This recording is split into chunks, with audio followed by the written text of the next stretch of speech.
Good afternoon, everyone. Welcome. Thank you for joining our webinar today. I'm Don Cooper, and this is the Turnaround Optimizer process. Today we're going to be talking about process and how we came up with this methodology for optimizing turnarounds to save a massive amount of footprint in terms of specialty services, reduction in cost, and eliminating injuries. And I would argue that and I'll show you how we don't just eliminate injuries, that we eliminate and make it predictable to eliminate incidents. But before we dive in, I want to tell you a little bit about myself. I looked at all of the people who were attending today, and I would say about 50% of you know me personally. We've worked together over the years, but there are a number of people who I know casually or just know from the industry, and some who have just joined us from our invites on social media. So I'm Don Cooper. I've spent 28 years focused on specialty services.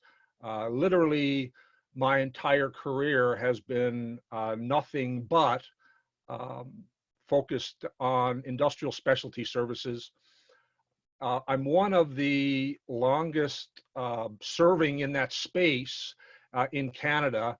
I started when I was 19 years old as a young technician and grew through the ranks in working on turnarounds, running turnarounds, started and led most of the major players in our space over the years. And in fact, many of my competition have been my proteges, and I'm proud to say that we've come a long way, particularly in the last 25 years, in specialty services and how it has helped the industrial space.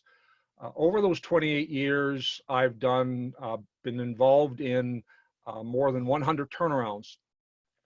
Now, the thing that's different about me than many people in this space is I'm a change agent. I've always been focused on innovation, and I've always tried to drive change in our industry in terms of the way we do things, the kinds of technology, our approaches. And a lot of this book is about that methodology of change and innovation. Now, many of you are very experienced veteran in the turnaround space, both with owners and GCs, and you're far better at that than I am. I'm not a GC or an owner perspective turnaround leader. I've always been in the specialty space, but the specialty space is a strong niche, and I hope that what I talk about today is going to give you some value.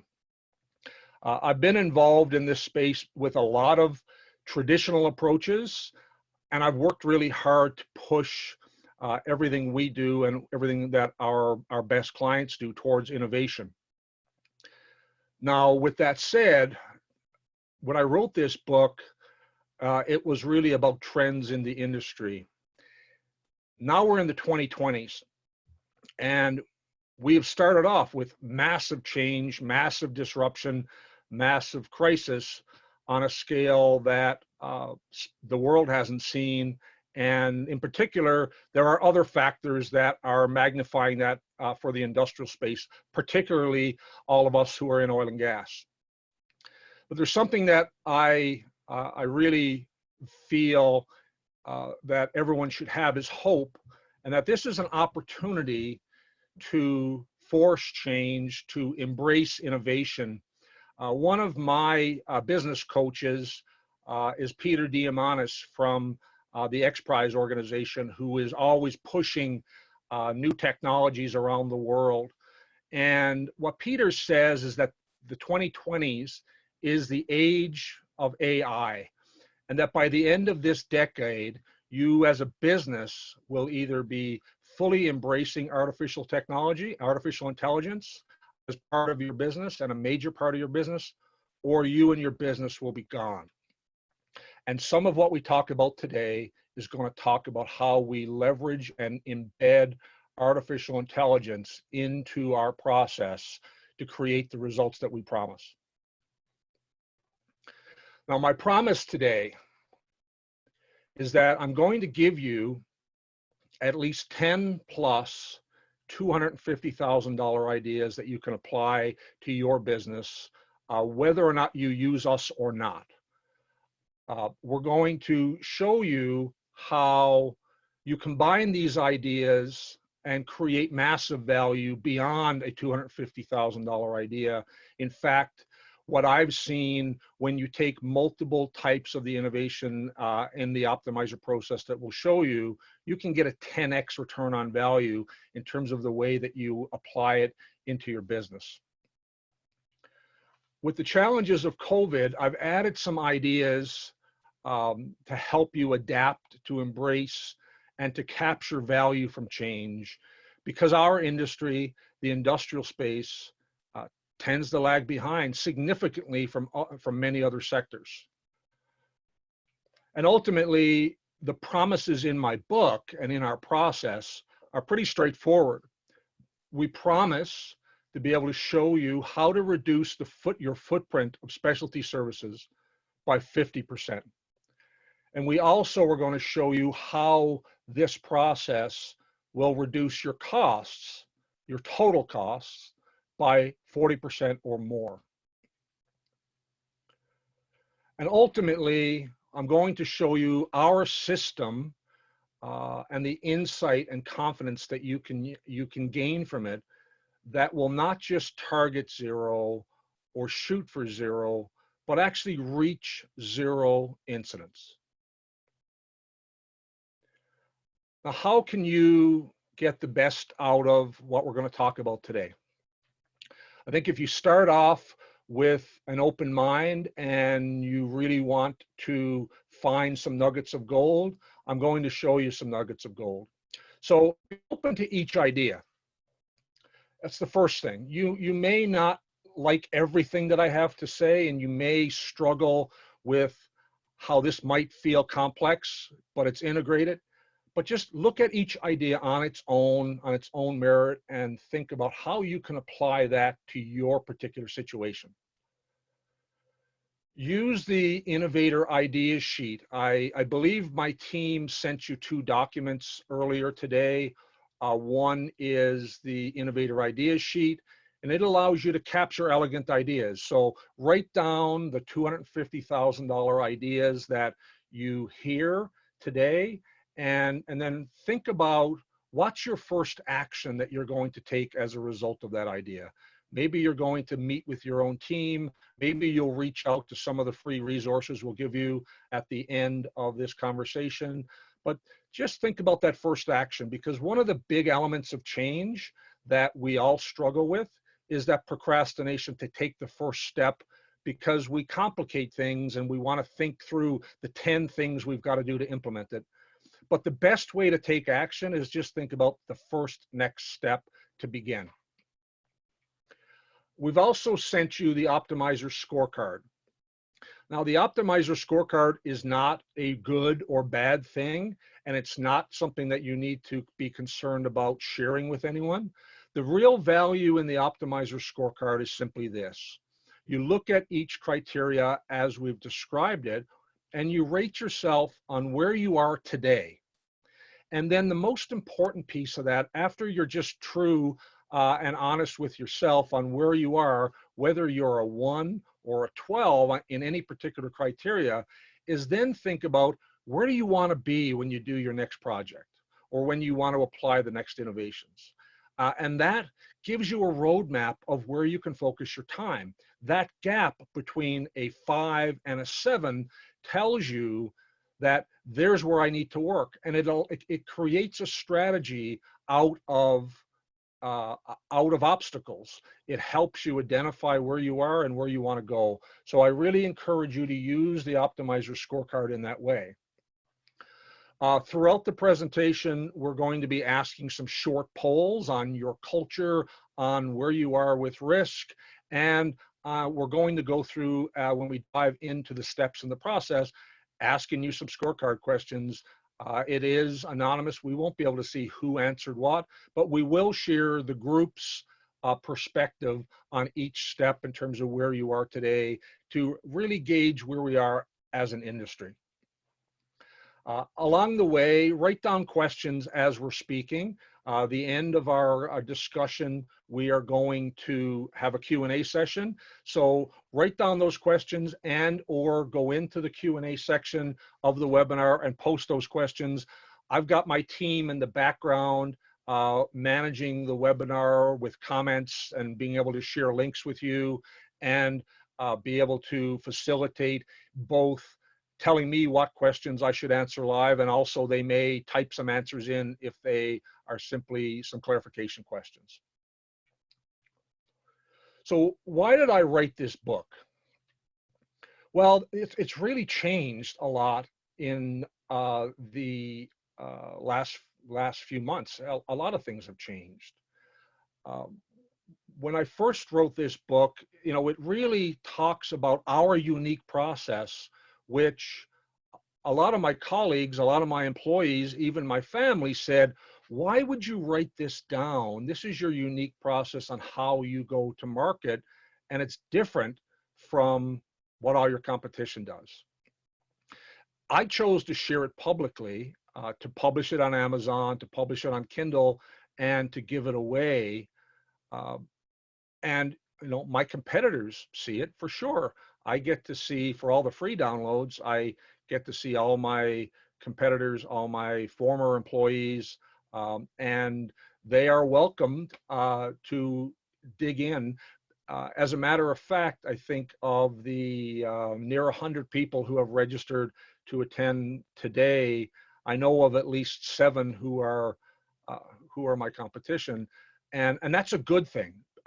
From my perspective, I wrote this because I wanted to help our industry and our cause, our why of, you know, the why we wrote the book. I'm going to get into in a minute.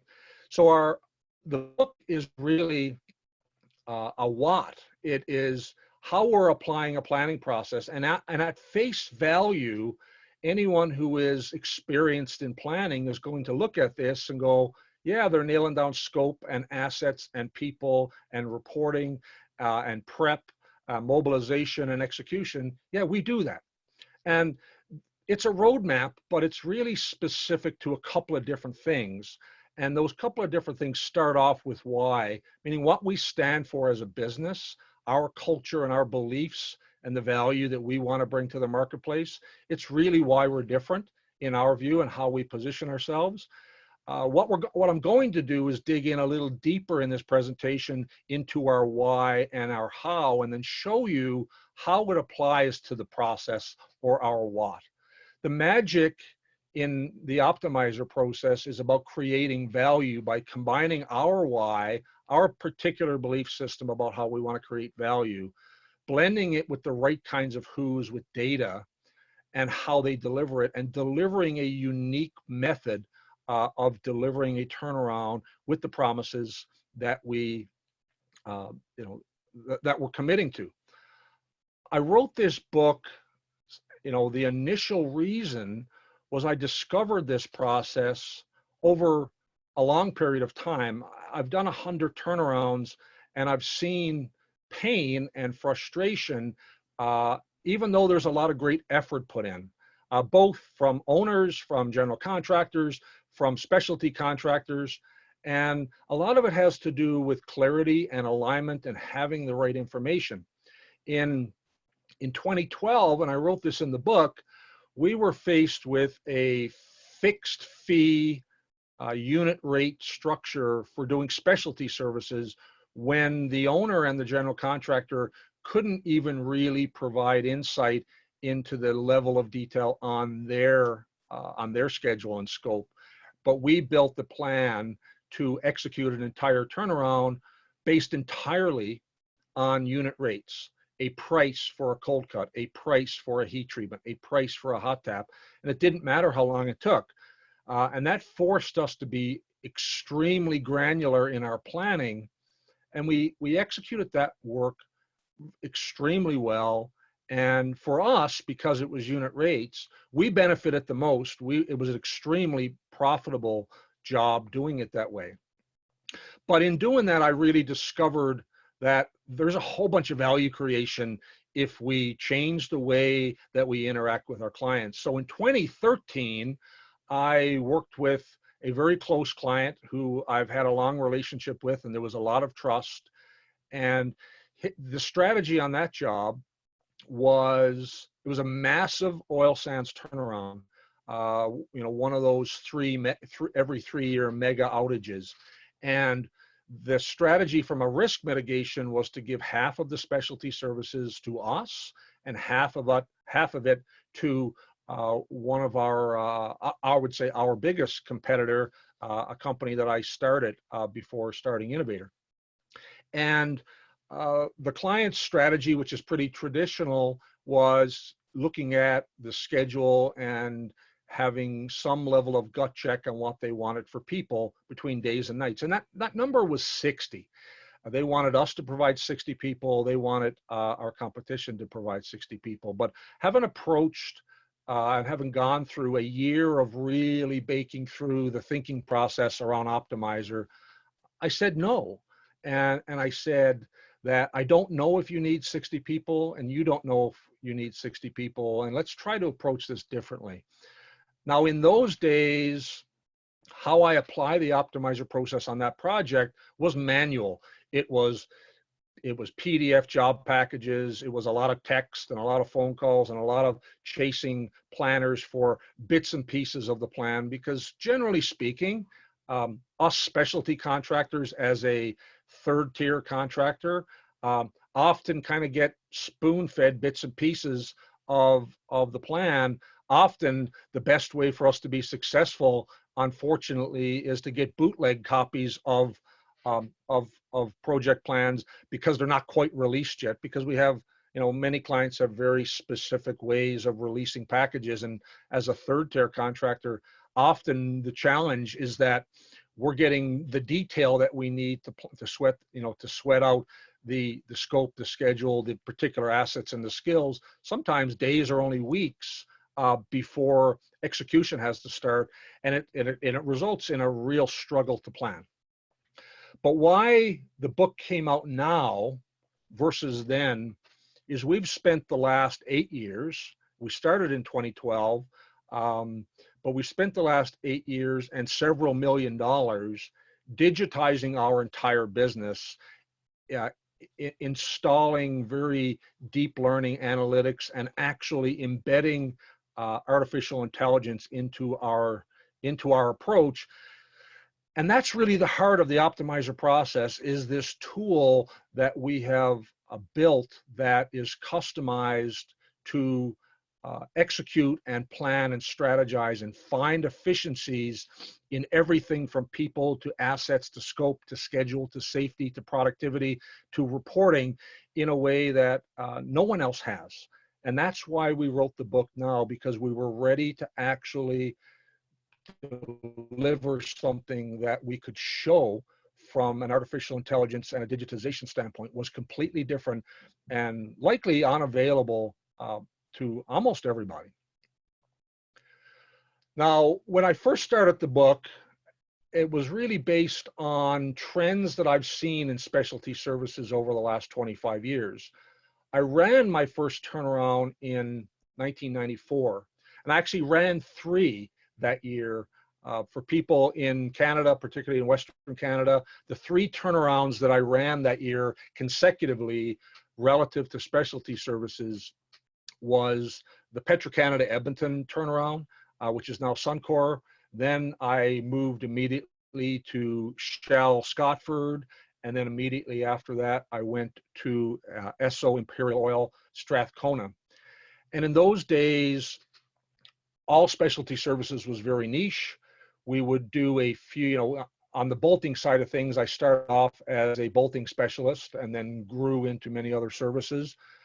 But bolting in 1994 was, 20, 30, 40, 50 critical flanges on a high pressure heat exchanger, reactor goosenecks. But it was the same thing for field machining. I remember looking over my shoulder while I was working on some high pressure heat exchangers, and I could see a company called Wachs doing some cold cutting. And the guys who worked for Wachs in 1994 ended up joining my team years later. But you could, when you went around around the facility, you had the general contractors. In those days, it was Catalytic and Malloy and Edmonton Exchanger, who were the primes that I was generally working around the lot. And we were the specialists who applied the technology. Well, what happened over the next few years was an exponential growth in the utilization of specialty services. When I went to run and oversee all of the bolting on the Millennium Upgrade construction project and the Nova E3 project and the Union Carbide LP7 project in 1999, 2000, all of a sudden clients had site-wide bolting programs, site-wide flange flatness programs, site-wide plans for plug testing, and a much broader application of heat treatment. And inspection has grown not so much in terms of utilization, but in terms of technology. So there's been an exponential growth in the way you, as general contractors and owners, have been utilizing specialty services. When you look at it today, well, it's just how you do things, but how it's been applied has actually created a lack of productivity. Because the second thing that happened as a result of that explosion of utilization was an explosion in the number of technicians or tradespeople in general who were applying the technology. Now, that's resulted in a massive de-skilling in almost every service. Whether you look at hydro testing or bolting or field machining or heat treatment or hot tapping or leak repair or inspection, when it was a niche business, there were very few of us, and we did everything from the engineering calculations to the document control, all the applications. And today, you'll be hard pressed to find 1% of the people who do field machining or bolting who can do the math, who know how to do the documentation. They are tool operators. They've gotten certified to operate the equipment, but they are not competent in the skills required. And the result is that there's way too many people on these jobs. The final thing that I've seen, and I've been part of this, was a consolidation where as these services exploded, we started to see a number of companies starting to offer 2, 3, 4, 5 different services. And the owner's strategy, whether it's the general contractor or the owner, is to buy one-stop shop because it's easier with one contract, and there's some level of leverage that you can get from the contract or the administration of the contract. And I would argue that that might be a 5 or 15% savings over having a whole bunch of niche businesses. And that's certainly true. But it actually hasn't driven productivity, because the result is this. The result is that these 4 trends have resulted in you having far too many people on your projects with far less skill and a lot of standby time because of silos of those skills. You've resulted in a lot more cost. The rates you're paying might be less, but you're just having a ton more exposure in terms of person hours, and the productivity is in the toilet. So many turnarounds, you'll have bolting personnel who can't do field machining, or they can't do a flange face, but they can cut some basic pipe. And there's lots of people sitting, and our struggle is, how do we keep these people busy? So here's my Jerry Maguire moment. If you've ever watched the movie Jerry Maguire, outside of his famous Show Me the Money, the real Jerry Maguire moment is when he wrote his prospectus that said, I want fewer clients.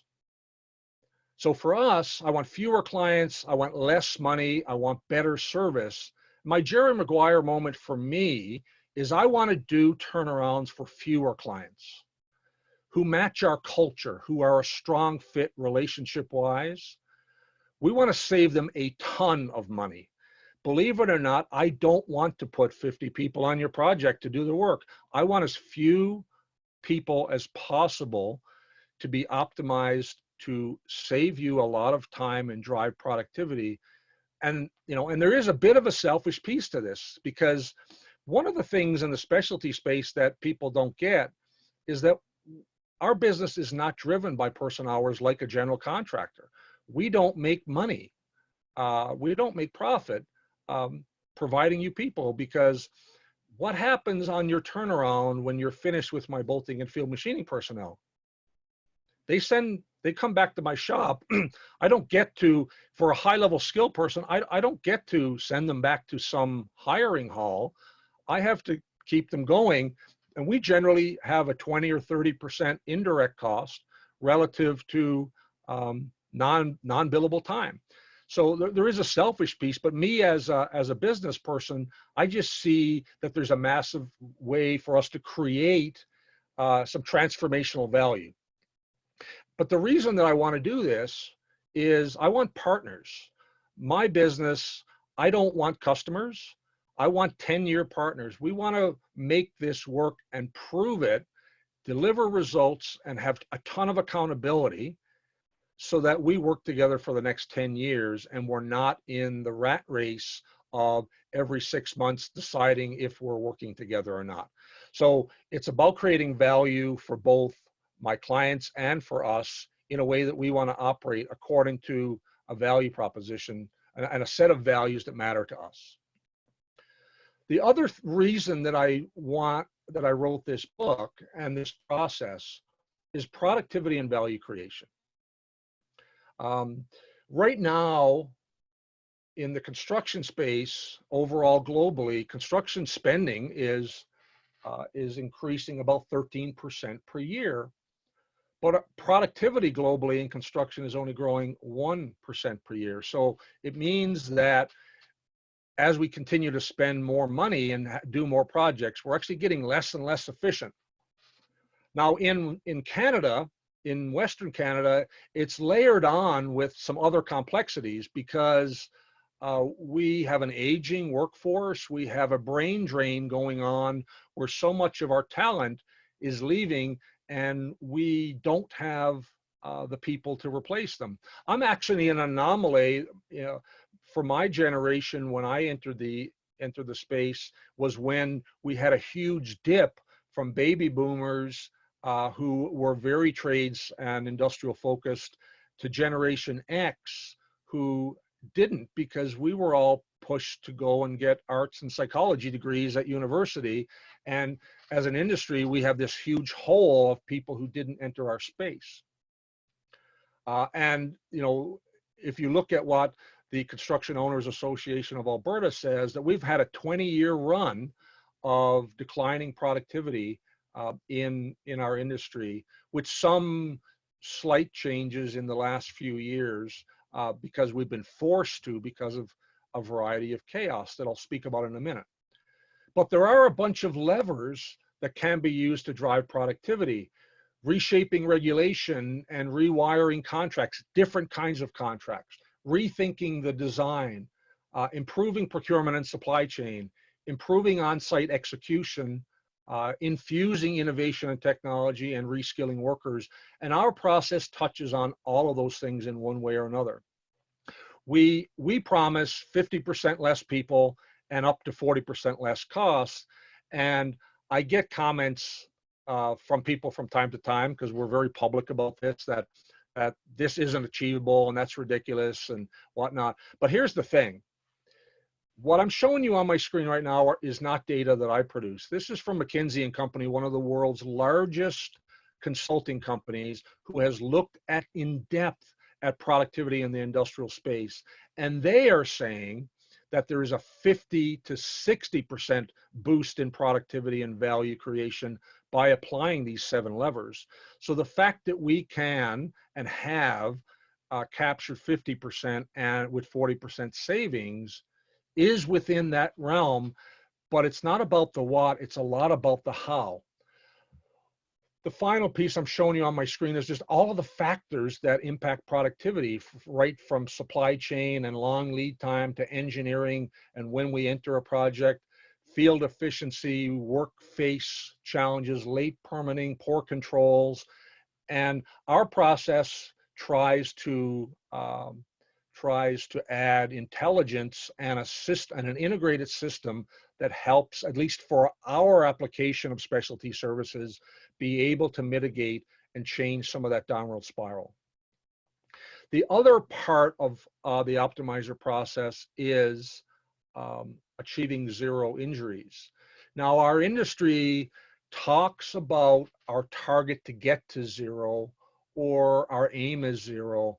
And these are all great aspirational goals, but who is reaching zero? That's a real interesting dilemma. I've written 2 books already. Optimizer was the first one. The book I'm writing right now is called Reaching Zero: Blending Culture, Data, and Digitization to Transform Safety Performance.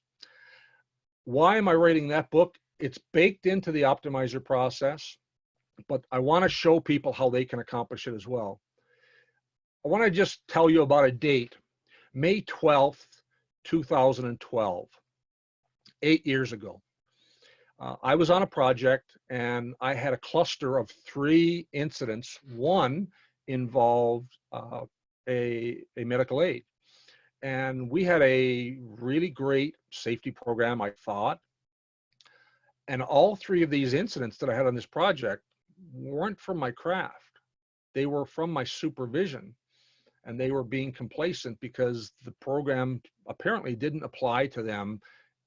And they were doing things that led to some dropped objects, and one was a medical aid that was significant in terms of a broken wrist, but it had the potential of a death, and it really jolted me. And that was the process where I started to really focus in on transforming safety culturally and infusing technology. Now, I'm proud to say that May 12th, 2012 was a 3 incident week. And that was the date of that injury. That's also the date of the last recordable injury that I've had in my business. We have been running a total recordable incident rate of 0.0 for 8 years. And on May 12th, we're going to celebrate 8 consecutive years with a TRIR of 0.0. And it was that started this transformation in safety for us. The first tool that I built was something called a safety scorecard. And we looked at all of the proactive safety tools in our arsenal, and we really pivoted to be able to measure them and create what's called a player's scorecard, or a proactive tool, so that the crews could plan their safety before they started work. And it really gave them the ammunition to own safety for themselves. And it was really based on a book that I read by Sean Covey called The 4 Disciplines of Execution. And it talks about leading and lagging indicators. Now, I've studied everything about leading and lagging indicators in the last 8 years. But the idea is that you give your field personnel grassroots player scorecards, not management scorecards. They don't really care that we're measuring a bunch of stuff from a management standpoint. What you got to do is empower your teams with a player scorecard right down to the crew level. So within my organization, a first-year apprentice who's got 6 weeks of experience knows how to use our safety scorecard within his crew, within his own work, to define all the safety behaviors for his exposure risk. And this, I'm not new to safety. I was actually in the first class of 50 construction safety officers that came out of the Alberta Construction Safety Association in 1996. but I never chose to be a safety professional. I simply wanted to have a strong background in safety from a management standpoint, from an execution standpoint. And one of the things that I saw in my journey is that culture plays such a major part. Now, why are we different? I talked in the beginning that we're going to focus on on why, and then how before I get to the what, because it really is why I can share this with my competition. I can share it with the industry openly, because our process is the what, but how they will apply it in their business is going to be unique to their value system, who they are, how they want to create value. At Innovator, when I started this business, the name kind of says what my intentions are. We want to take innovation in technology and innovation in delivery and deliver three very specific things for our clients. We want to improve safety, we want to improve cost effectiveness, and we want to improve productivity. And everything that we do is driven to find that sweet spot with technology and delivering those specific outcomes for clients. Every time we pick a new system, a new tool, a new process, a new way we're managing our teams, it's all driven by this. And the three things that make us unique, that are very different from everyone else in our space, not necessarily better, simply we're different, and here's why. We focus on optimized execution. Our value system says, I want as few people on the job as possible to create value. I'd never want to put lots of people on the job. Our system is built around transparency. Transparency at a level that I suspect none of you have ever seen from any of your contractors. Everything is digitized, automated reporting, very visible on every aspect of cost, on productivity, on progress, on safety, in a way that is insightful so that we as partners can take action. And our strategy is collaboration. Now, that is what we feel is the magic of who we are and why we can create value for our clients. Now, the second part is our core values, who we are as people and our vision of our business. Our core values are to find a way. We embrace innovation. We have a can-do and will-do attitude. Every product, every service, every employee, we're always looking to discover improvements. And you will see that in so much of what we do, where we bring so much technology into our space that is different. Now, I really subscribe to the Jim Collins methodology in Good to Great from a leadership standpoint. As I'm a change agent, I try a lot of things. I spend an awful lot of time and money on innovation, and then we keep what works. So many of the things that you get to see as clients and potential clients, you don't see the 10 things that I tried and all the iterations until it's ready. We're focused on results. We really believe in measurement in a massive way. I want to know exactly what success looks like for you and how you want to measure me against that success. We do that internally, and we do that with our clients. We are constantly surveying against a set of outcomes that we want to promise you, and we really believe in accountability. We have an accountability mindset. I hate excuses. I only want delivery. We want to keep our promises to each other and really thrive by owning it. We have an always growing culture. We believe in learning. In my business, we have a library of thousands of books, audio programs of every sort that I buy for my employees. If you come into one of our offices, you will see a library and an audio program that we supply for all of our people. We invest massively in training. I'm told I spend somewhere between 5 and 10 times the industry average on training and investment in my people.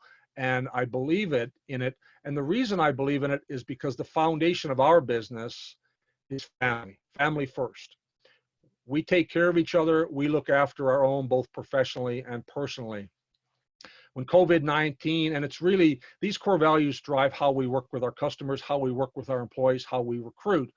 And it's really important because I want you to understand the outcomes that we stand by, because we believe this is our stand and this is our brand and our promise. And it really makes what we're doing happen. Now, with that said, we also have very specific types of clients that we want to work with. So our fundamentals are really simple with our clients. This either is you or it isn't you as a business, as an individual. And there's three things, sort of psychographics culturally, that we're looking for when we want to apply the optimizer process with you. Now, the first thing is that safety is paramount, that you as a company, as an individual, are absolutely committed to safety as a value, not just as a program, that you won't compromise on safety or cut corners, that you walk the talk, and that you truly believe that nothing is worth getting done if there's risk relative to people's safety. And that is fundamental of the kinds of clients that we want to work with. And we don't wish to work for anyone who thinks that it's number 2 or number 3 on the priority list. The second value is that you are very open and involved in collaboration. We want to be able to create custom solutions for you that involve a lot of discussion and a lot of idea sharing, not a, here's a spec book, give me a price. We're really not interested in that. And the reason for that is we want to create value. We're not interested in, here's our rate sheet. We want to focus on collaboration to find a different and better way to execute work and optimize the work, show you how to uncover that value. And the reason for these 3 demographics is we want you to be our partners. We're not looking for customers. We are looking for long-term partners and long-term relationships. And our goal over the next 3 years in particular is that 90% of our business comes from long-term repeat clients. We're not quite at 90% yet, but as we apply our method and our cultural views, that's what we're doing. And we hope that your alignment fits with our values and beliefs so that we can help deliver those kinds of outcomes. Let's take a poll real quick, and let's just measure where everybody is at on those values. So the first question is, across your stakeholder team, how committed are you to safety? How does your organization view value creation?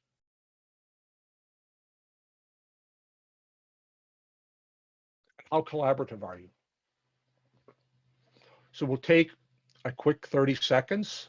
If you could open up and answer the polls, and then we'll share the results. Again, there's no judgment here. It's simply measuring where everybody is at. And let's try to just be real.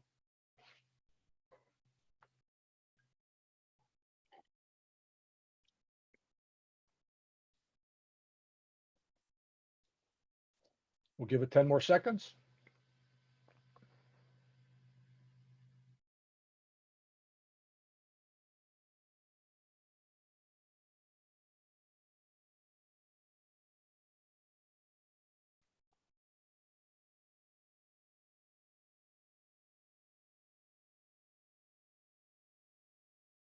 All right, Wyatt, can you close the poll?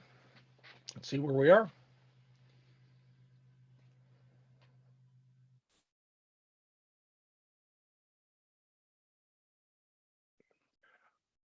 All right, so 45% view collaboration is strong. We've got some other distribution across the spectrum. Pretty low percentage of 10% who feel their approach is prescriptive. How does your organization view value creation?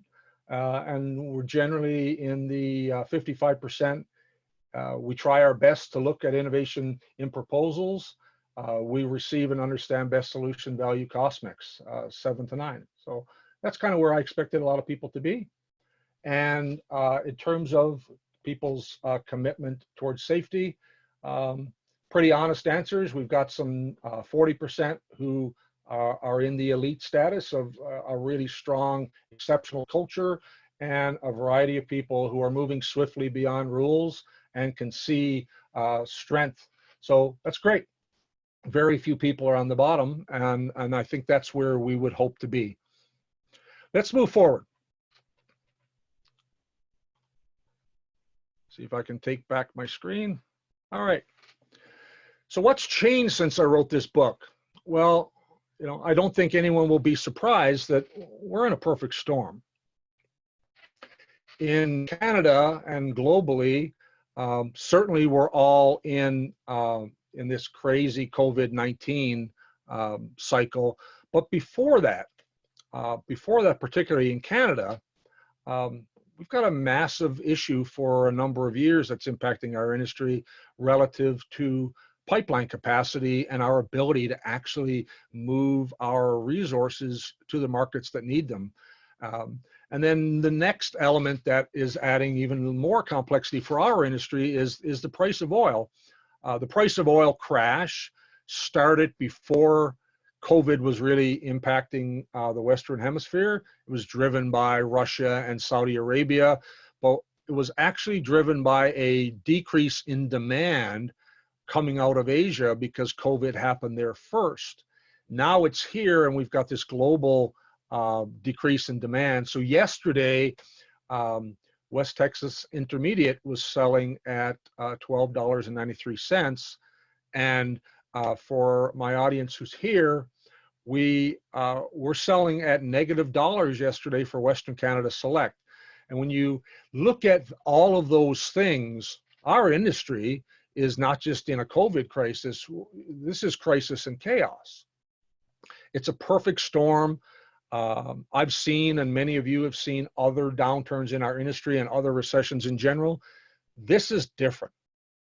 This is very different, and I think it's very unpredictable. But what I can be certain of, and I think you can be certain of, is everything is going to be different as we move out of isolation and COVID and try to get back to some level of new normal. Chaos forces organizations to change or retreat.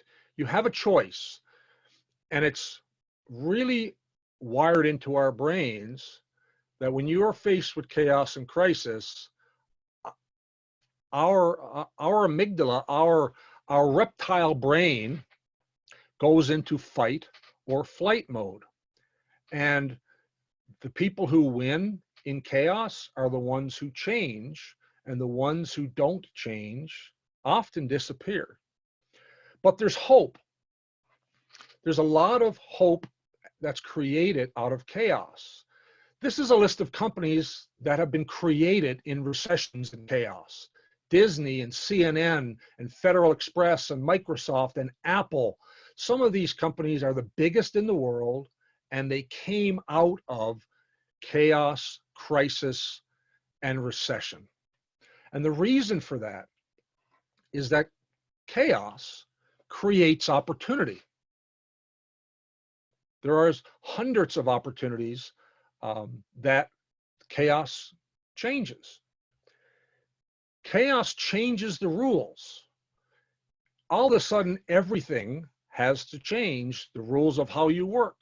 In the United States, you see all sorts of new rules that instantly changed around how doctors and patients can work together, how manufacturers can work, how shipping can work. All the rules have changed. And what's going to happen as a result? The simple change that we're all here today, and we're not sitting in our offices, or I'm not in some of your boardrooms presenting, is a massive change of the rules of how we all work. But the other thing that chaos does is chaos changes who is in the lead.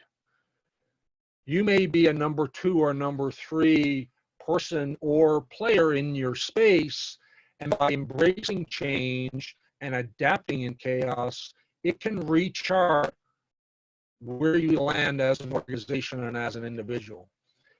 And here's why that happens. Chaos-induced recharting works like this. And this is really important in terms of why Optimizer works and how our traditional way of operating from productivity may not be the right path anymore. We all start off as people and as organizations with path dependency because we have some level of a proven track record. So for the last 10 years, we have been operating a certain way. We have some level of predictable results, and it gets into a very comfortable place. And most people don't like change, and people like continuity. So we start the path of dependency based on results. But there's crisis. Crisis shakes everything up. Crisis leads to chaos. So we're in crisis right now. What happens next is not normal. It's actually going to be crazy. Everything that you think is the way that you're going to do things is going to change. The way we shop, the way we organize, the way we hire, the way we get people into a work camp, or how we used to do an orientation, and now we're having to measure temperatures and have whole other levels of hygiene. Imagine social distancing on a turnaround with 1,000 people. How are we going to do that? Everything is going to get shaken up. And what it does is it recharts our path for a new normal. And the people who succeed in new normal are the ones who are going to embrace some change. And it creates a huge opportunity that lies within everyone's grasp. Bigger roles, new products, new service lines, and in relation to what I'm talking about, new ways of doing things. But why is it that in the industrial space, we lag behind most other industries in terms of innovation? A simple idea around using apps and artificial technology. How many of you today have paper systems or your contractors and subcontractors are handing you paper safety documents and paper LEMs, and there's a cost control process that's trying to reconcile paper and spreadsheets? There are industries as simple as retail that have point of sale systems that manage all that, and yet in our space we are lagging behind in so many of those areas. But why is that? I'm going to share with you some insight into why organizations can struggle with change and what you can do about it. But I wanted to show you a real life example from a culture standpoint. So people resist change. People like sameness. As I showed you, that path of dependency is a rhythm, it's a routine, it's a habit. And culture sometimes creates barriers. So when I was reaching out to all of my friends and colleagues in the industry around joining this webinar, I got many replies back. Some of you have accepted, some said I'm working that day, some said that they couldn't, but they wanted the recording, and a variety of responses. And I've gotten some positive support. I had a few tradespeople who called me a fascist and said that I was trying to take their jobs. And that's not at all my intention. I'm actually trying to save productivity and create value for everyone, including them. But on face value, when you're telling people you're going to reduce the workforce by 50%, they instantly think how that's going to impact them as opposed to how it might help them. But here's an example of a person, a close colleague in the industry. He's run turnarounds for both owners and general contractors around Canada. Hey, Coop, I'm working on the 29th. I can't attend. I'm always open to new ideas. However, my experience is that I've got to adapt to the companies and the owners' policies and procedures with the limited amount of time that I have. And therefore, my job is to keep everyone busy so the owner leaves me alone. Now, this isn't a tradesperson. This is a turnaround manager who views that world from the challenges of the interactions between owner, contractor, craft. And he's a really great guy and he's really effective, but there is some challenges, and we have barriers to culture in terms of collaboration that is part of it. And some of it is fictional, some of it's an internal belief system. So our next poll is really simple. We just want to know, how are you coping in this perfect storm? How are you feeling?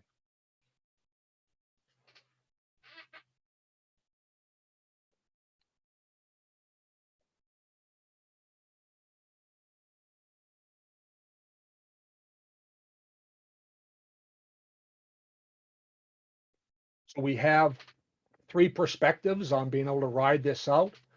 Uh, Viewing it as normal that we've seen these kinds of events before and we have some things in place, recognizing that this is unprecedented change and is going to require us to get a lot better and grow to not just survive but thrive, or a ton of uncertainty that's unnerving for you and your team and you really don't know where this is going to land and that you feel a lot of risk. All of those are just emotions. It just tells us where you are, tells you where you are. And so there's no right or wrong answer. It's just the perspective on how you're viewing things today. Let's just take 10 more seconds and we'll answer that. I apologize if you see me looking away. I'm working with a couple of screens. One is my notes for speaking with you, and then I'm looking to my left at the poll to see when it's finished. And how are we doing?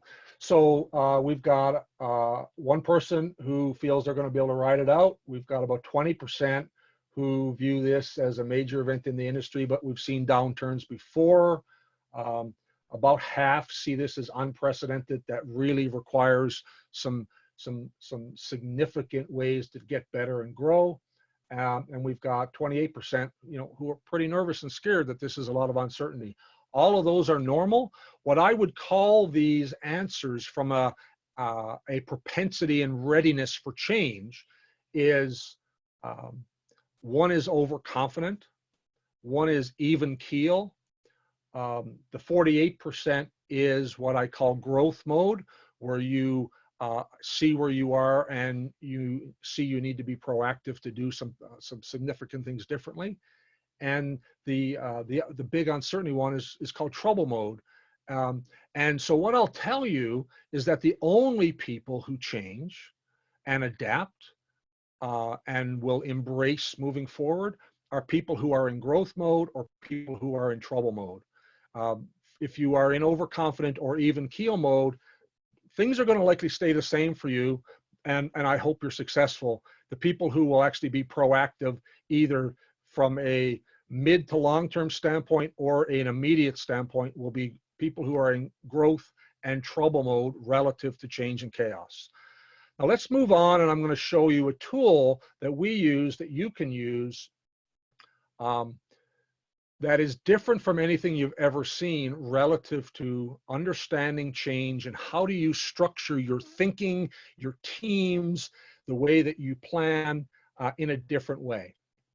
Now, many of you are likely familiar with an IQ test or some sort of an intelligence test. It's a cognitive test, and that is the thinking part of your mind. What we just went through a moment ago, where we were evaluating change in that quick survey, was really measuring affect or feelings. How do you feel about the current situation? And that is, that's similar to hundreds of kinds of personality tests out there, like Myers-Briggs and all those sorts of things. And those are all very valuable tools, but there are hundreds of them out there, and none of them really help you build teams and structures around how you take action in change. What I want to introduce you to is this third element of the mind that is actually fixed. It's called human instinct or cognitive ability, your cognitive strengths. This is different from personality. This is different from intelligence. And this is pioneered by a lady by the name of Kathy Kolbe. She has worked with the US military, with many universities. She's done 40 years of research on cognitive research and in the act of taking action. Now there are, when you work through taking a Kolbe profile, you answer about 20 minutes of questions, and they're all action focused types of questions that evaluate your propensity to how you take action. In the four big categories, it's fact finder, or the way you gather and share information. Follow through is the way that you organize and create structures and planning, use systems and processes. Quick start is how you deal with risk and uncertainty. And implementer is how you get hands-on and the way that you need to deal with implementing. Now, what you can see here is my specific Kolbe profile. I'm a 7-4-7-3. I initiate change first by doing a relatively a decent amount of research and gathering of information, and then I jump straight into innovation. I am very open to risk, very open to change. After I have innovated my approach, I move into the fourth number, which is follow through and using systems and processes. My particular strategy is to take frameworks like a process and look at how I can adapt it. What I'm not great at is managing my calendar. What I'm not great at is taking a blank sheet and writing a process. I need other people to do that. And then finally, my implementer is envision. I can see in my mind's eye the solution, but I'm not the best person to build it or to maintain it. But I am incredibly talented at thinking about a solution and coming up with an innovation. Many of the innovations that we've done in our business have leveraged on my ability to be a 3 Envision implementer and a 7 Quick Start. I developed a whole series of test plugs sitting at a restaurant table with some people from ExxonMobil in trying to develop ways for them to do what is called an axial test plug. And I did the whole thing on a napkin. Now, we didn't build off that napkin. Obviously, I took my Envision idea and then I gave it to my engineering team and our manufacturing team, and then we built prototypes. But my particular profile allows me to be successful because I understand how I take action. What's interesting is, and how you can use this process with teams, is it's important to understand the 12 different strengths in terms of taking action, in terms of how you can build stronger teams who are wired for change and understanding what they should do. You need all of these strengths in your group so that you can move forward fast and take action. You need people who, in quality as an example, who really have a high implementer protect sort of strategy. Your crafts people actually need a little more implementer than me. So, chances are I wouldn't be a great welder because I can see exactly how you do it, but I don't want to be that restore person who's going to be hands-on and take action. I've done it for a long time, but I was always more interested in how to do things differently and seeing change rather than be on the tools and do that work, even though I did that for years. Now, how can you use this, and why is it very insightful as a leader, as an organization, in terms of how you can build better teams? And this is how we do it with our optimizer process, is we understand the Kolbe profile of every one of our people. Every single person in my organization has a unique Kolbe profile, and the work that they are assigned is really defined by their Kolbe profile. A great example of that is my assistant, Mallory, who's one of the moderators on this. She is higher on Fact Finder than me, and she's much higher on follow-through organizing. She does deep research for me. She maintains my calendar. She keeps all of that stuff away from me, and I'm not allowed to touch my calendar. She manages it. She tells me where I've got to be. She gives me structure because I need structure, but I'm not the one to build it, but I like using it. I like to maintain structure, but I don't want to be the person to build it. And my own personal productivity has gone up tenfold since we've started this partnership with Mallory as my keeper. Now, my chief operating officer, Chris, does something very different. He is what's called a mediator. He has a mid-range score where he maintains and modifies and restores. And the reason for that is this. So this is a productivity chart of a typical industrial team of 14 people. And as you can see, this is giving you a distribution on where people are. Now, I happen to be down in in this innovation quick start, most of my people are resistant to change. They are very counteracting in terms of change. They like things to stay the same. And the reason that my chief operating officer is an integrator is he can take all of the change that I push and spoon feed it in a way to show my field personnel all the things that are going to stay the same and not always be seeing things as change. But if you look at this profile from a productivity standpoint, it's very insightful in a few areas, and it's very representative of a turnaround team. There's an awful lot of fact finders, very heavily weighted, and this, when you get a group on your team that's heavily weighted on fact finders, you can actually get into analysis paralysis. Everyone wants to ask more and more questions, but yet you're not moving forward. You've got a lot of people who are in the mid-range of maintaining and organizing, but not enough people who are actually doing the organizing. But you do have a lot of people who are resistant to change, and this one's very important relative to dealing with chaos. Is most of your organizations are going to have a high level of people who are resistant to change and innovation. Now, this group happens to be, very heavily weighted like me, who envision the solution, but are not the best people to do restore.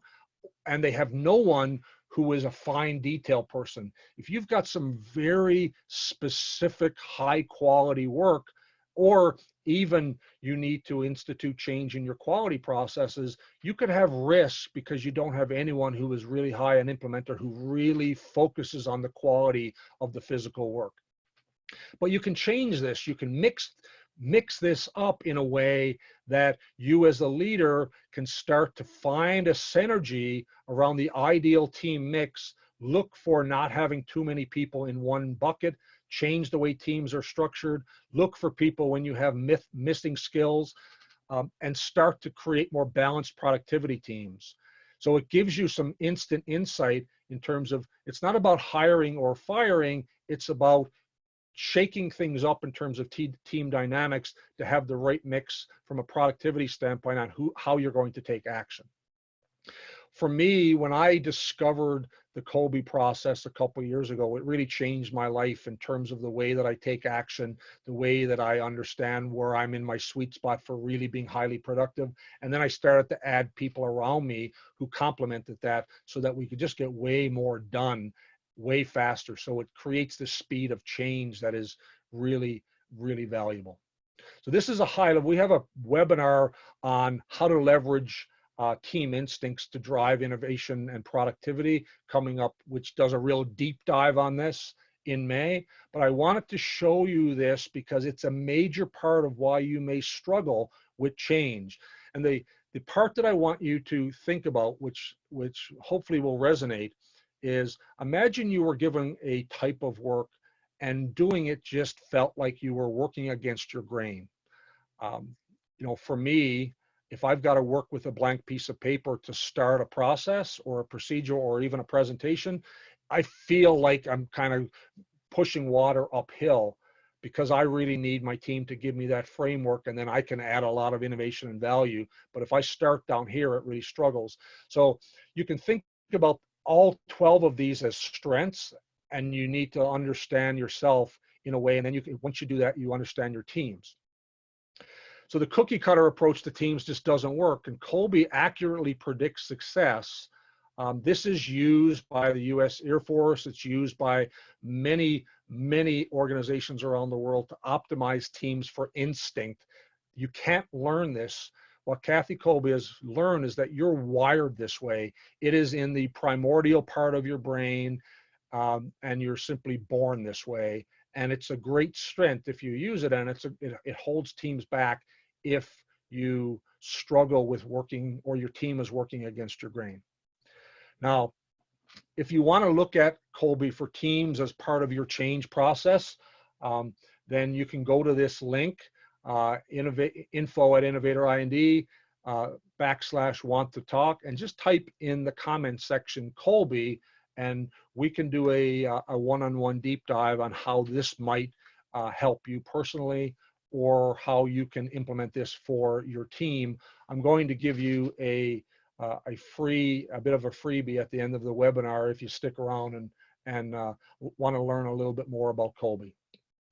Now, that's the why. That is our whole deep why on why we're doing what we do, who we are, what we believe culturally. Now let's talk about the how. So this is the next level of how the optimizer process works, and we start to dig into some of the technologies involved.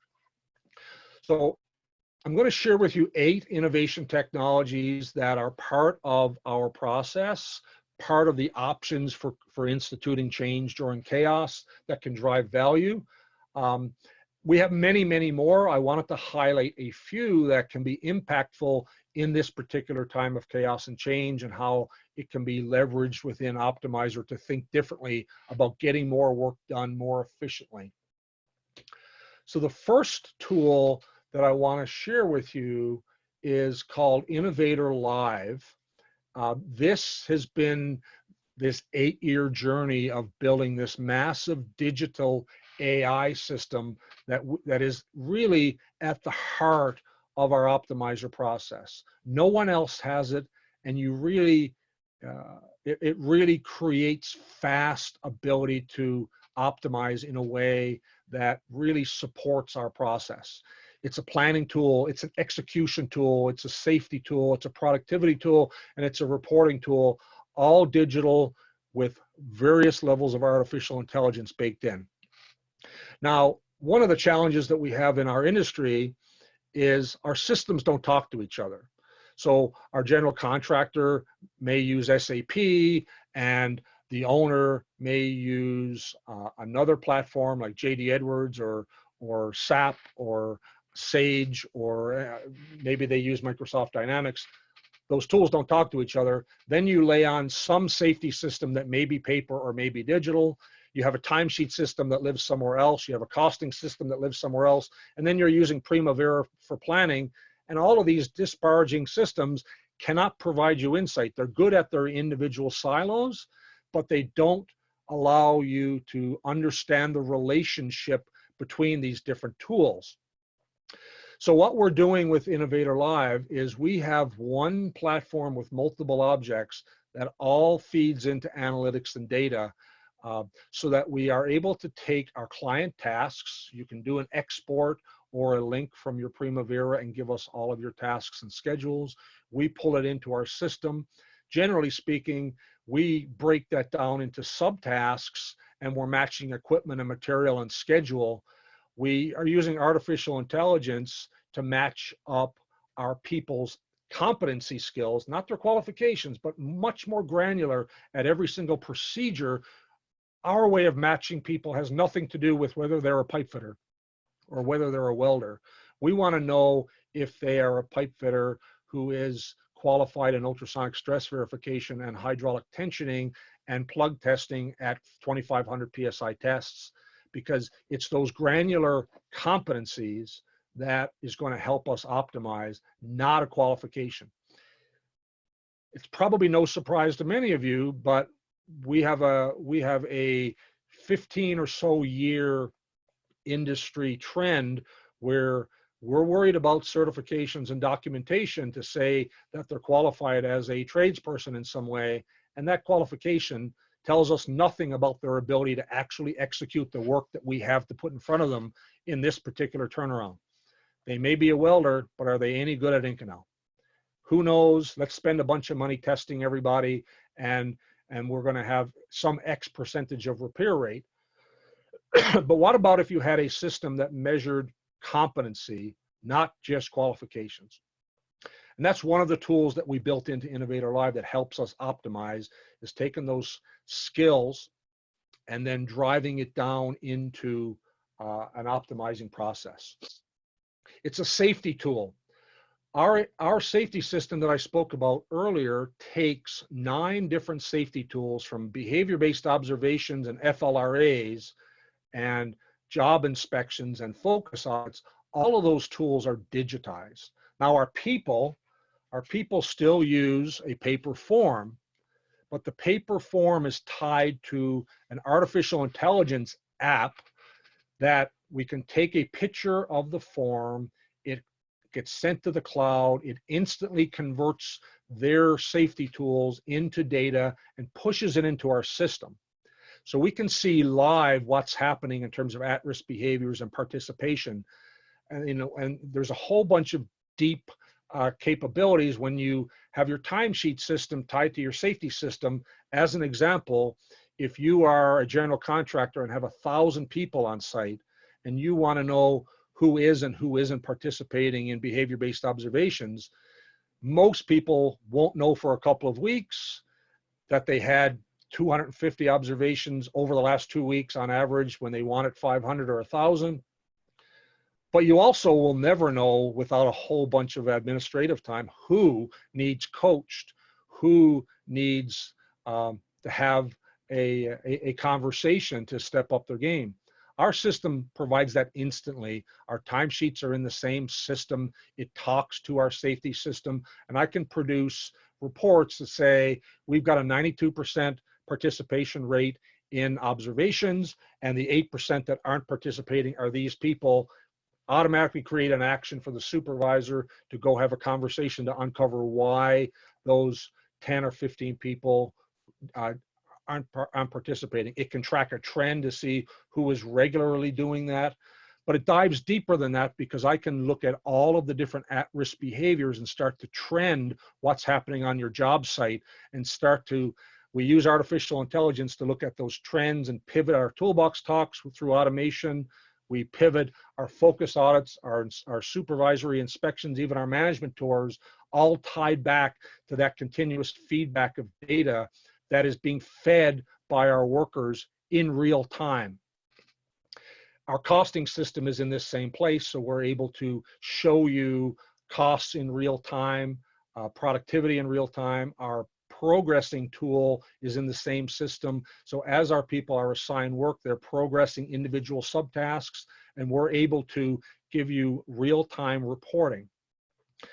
The reporting and dashboard system is dynamic, so when we get into that, we can look at all of your stakeholders from safety to productivity to execution, leadership, and customize all of the different types of reports that you want from us and the frequency of exactly when you want them.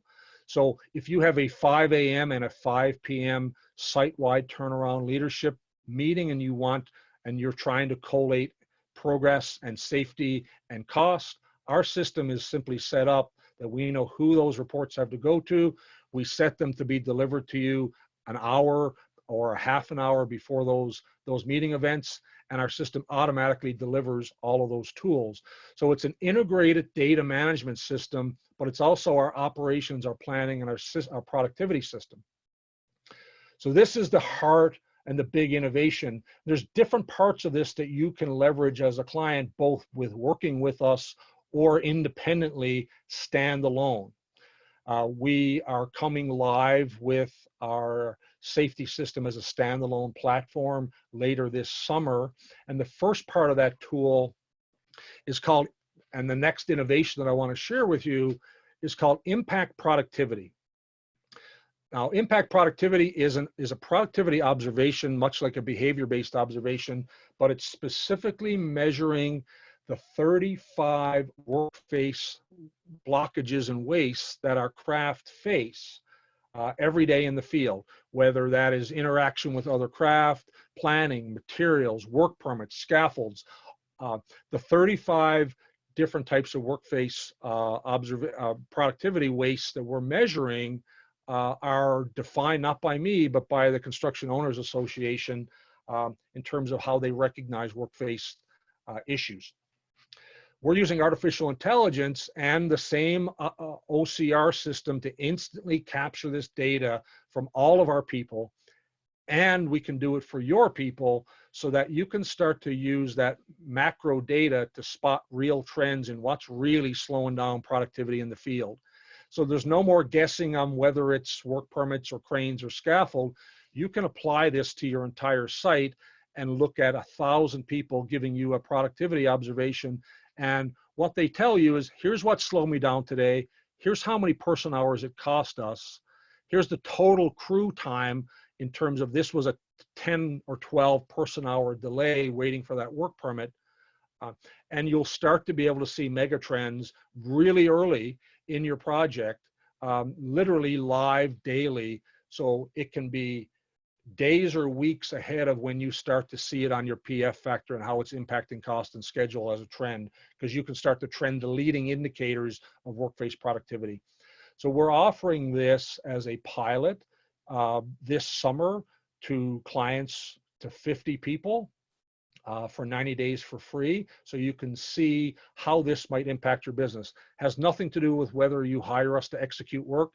This is a standalone free pilot for clients who would want to see how this can benefit them. And by fall of 2020, this is going live as a platform as a service, along with all of our other 8 safety tools in this real-time safety and productivity system that is a standalone offer that we've been working on for many, many years. We have been doing this for 8 years and are really at the point where this is now a significant needle mover in terms of visibility on what's really impacting productivity and safety and at-risk behaviors, who's participating in a variety of ways. It's leveraging 2 different artificial intelligence platforms, and we are now at a point where we're effectively getting 100% accuracy on handwritten recognition of these documents as they get pushed into the digital platform. Our next innovation that is has had a really big impact for some of our clients, and others have yet to understand its value, is laser flatness inspection. Some of our clients are inspecting dozens of flanges for flatness, particularly on heat exchangers where they're at risk for being out of spec or having warpage, and they have thermal heat cycles and a variety of things. So the traditional method is to set up a piece of field machining equipment, check those flanges out, and see if they need to be machined. Now, if you're dialing in a 60-inch heat exchanger, it's an 8-hour process to get that set up, dialed in, and to give you a runout report that may or may not tell you if it needs to be machined. And I believe that field machining should be equipment and people should be used to machine the things that need to be machined, and inspection should be fast and swift and productive. What we can do with laser flatness is we can set up our laser system and shoot an entire bank of heat exchangers, and we're averaging doing a runout report every 20 to 30 minutes, and we're getting about 10 to 15 times more productivity. One of our clients has been using this for about 4 or 5 years now, and what we found was they're getting value from a whole range of different things, from logistics to material handling that aren't even about finding those defects. Composite repair. In Canada, repairing piping with carbon fiber has been a bit of a controversial issue, even though it's got very clear guidelines. With ASME, it is not quite recognized by our pressure authorities, ABSA and TSSA. That's changing. ABSA and TSASC in particular, in partnership between Alberta and Saskatchewan, now have a working group who is defining the rules and the processes around how you as an owner can leverage carbon fiber and engineered composite repairs to extend the life of your piping systems. We're a member of that working group, and what we can offer you now as an owner is you can have a pilot project where ABSA will, with our help, will allow you to pilot doing composite repair, potentially eliminating the need for having to replace some of those systems, particularly when you're looking for cost savings throughout this crisis. Repairing and extending the life of your piping system by 5 years versus a multi-million-dollar replacement is a real viable solution, and now it can be code compliant and ABSA or TSAS compliant through this pilot program. So it's another innovation that can really change some things for you. APR tube inspection is an inspection method that is different from eddy current, that is different from IRIS. We're using a whole set of channels, 24 channels of ultrasonic sound to shoot sound waves down a tube, and we're using artificial intelligence to recognize the signals in near real time to be able to find pinholes and erosion and corrosion. And we're using this in inspecting tubes at 10 seconds per tube, which allows you in an hour or so to actually do 100% inspection on a heat exchanger. Now, we advise right now that the best way to utilize this is as a screening tool. APR screen all of your tubes. APR will find the 2 or 10 or 15 tubes that need deeper qualification with eddy current or iris, and then you just pivot and use those expensive and sort of longer cycle traditional methods of tube inspection to focus in on the ones where we've shown you there are defects that need follow-up qualification. It's about 10 times more cost effective, and you're doing 100% screening as opposed to the sampling of 10 or 20% you're doing today. Weldless flanges. Now, we've been doing this in Canada for some time. Some of you have heard me talking about it. A few of you in the Cold Lake region have leveraged it even before we had CRNs. But a quick flange weldless flange system can take a lot of your piping replacements, particularly when you're doing flange tie-ins, and completely eliminate the hot work, all of the indirect costs, all of the man watches, all of the hot work planning around those tasks, potentially even moving some of those tasks out of the turnaround because you can now do them cold and significantly improve your productivity in a whole variety of ways.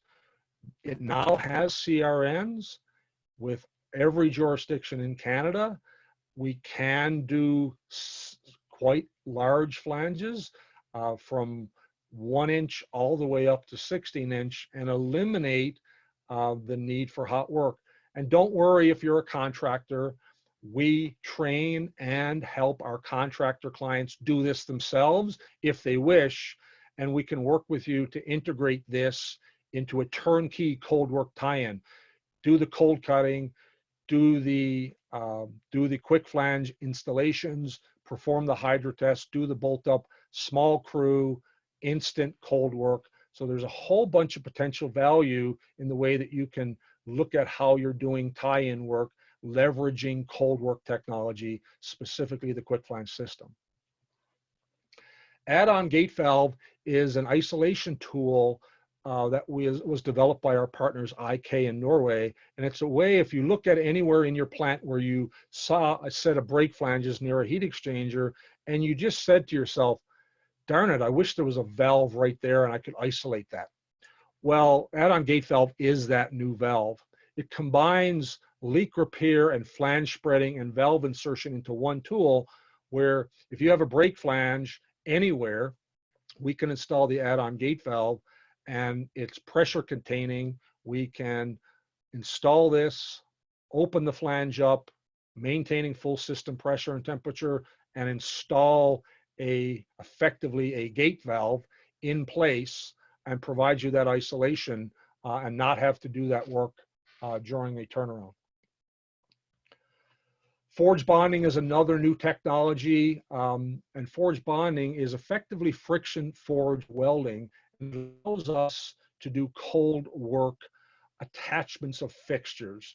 So we can do repairs on full storage tanks without taking the tank offline. We can install structural brackets, cold, no welding required, installing instruments on piping. Forge bonding allows you to take work and do it during the turnaround as cold work, take work out of the turnaround that you need at the turnaround, and be able to do a lot of those kinds of repairs and structural work and catwalks and ladder installations or tank repairs, and do it while the plant is running and it's cold.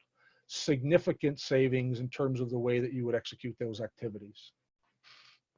Now, our optimizer process still has all of these traditional services. We do bolting and field machining and isolation plugs and heat treatment, and all that gets blended in to the way your work needs to be done. But you've got a whole array of different ways that you can leverage technology.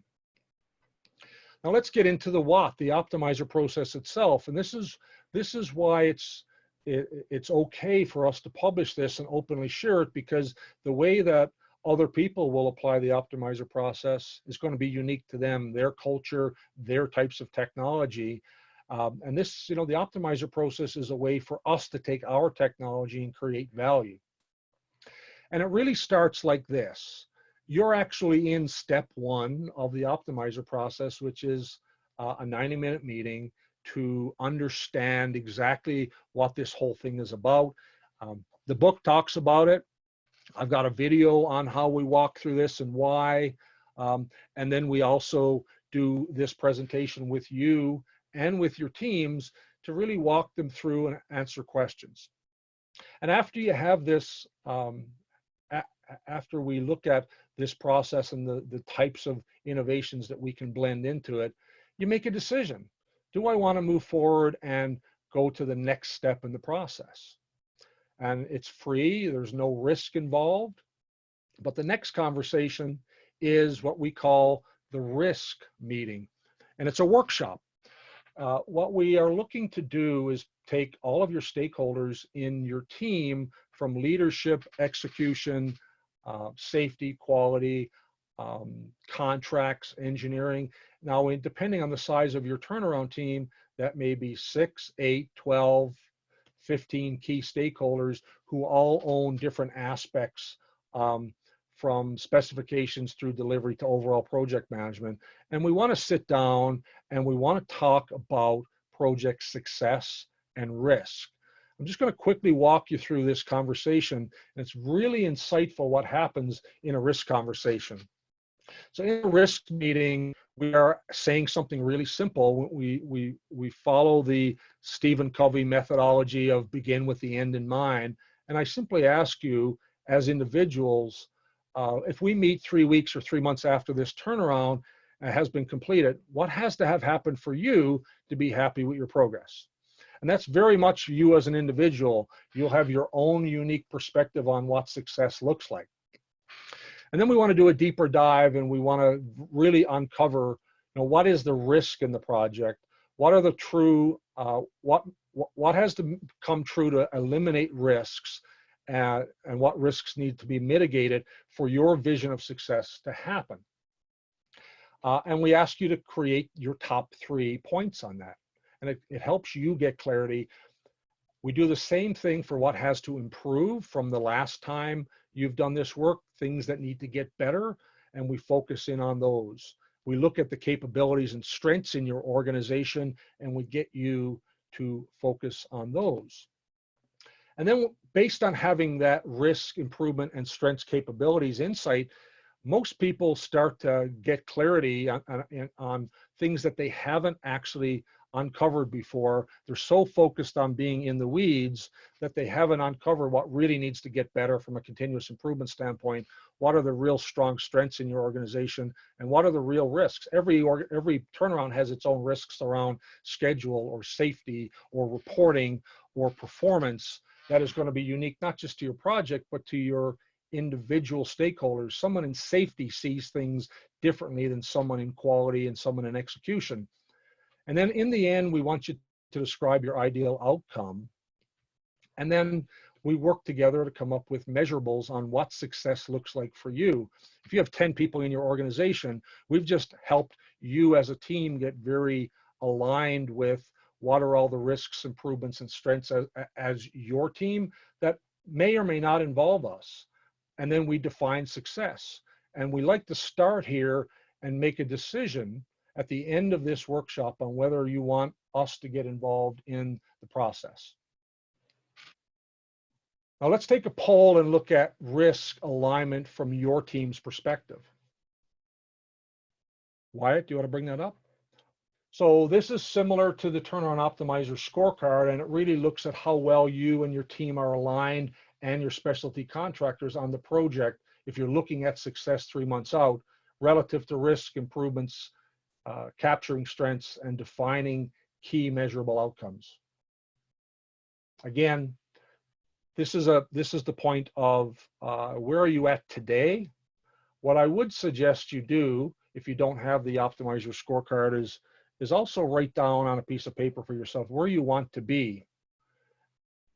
And that creates a path for you on where you are today and where you want to be. And now you can take action on that.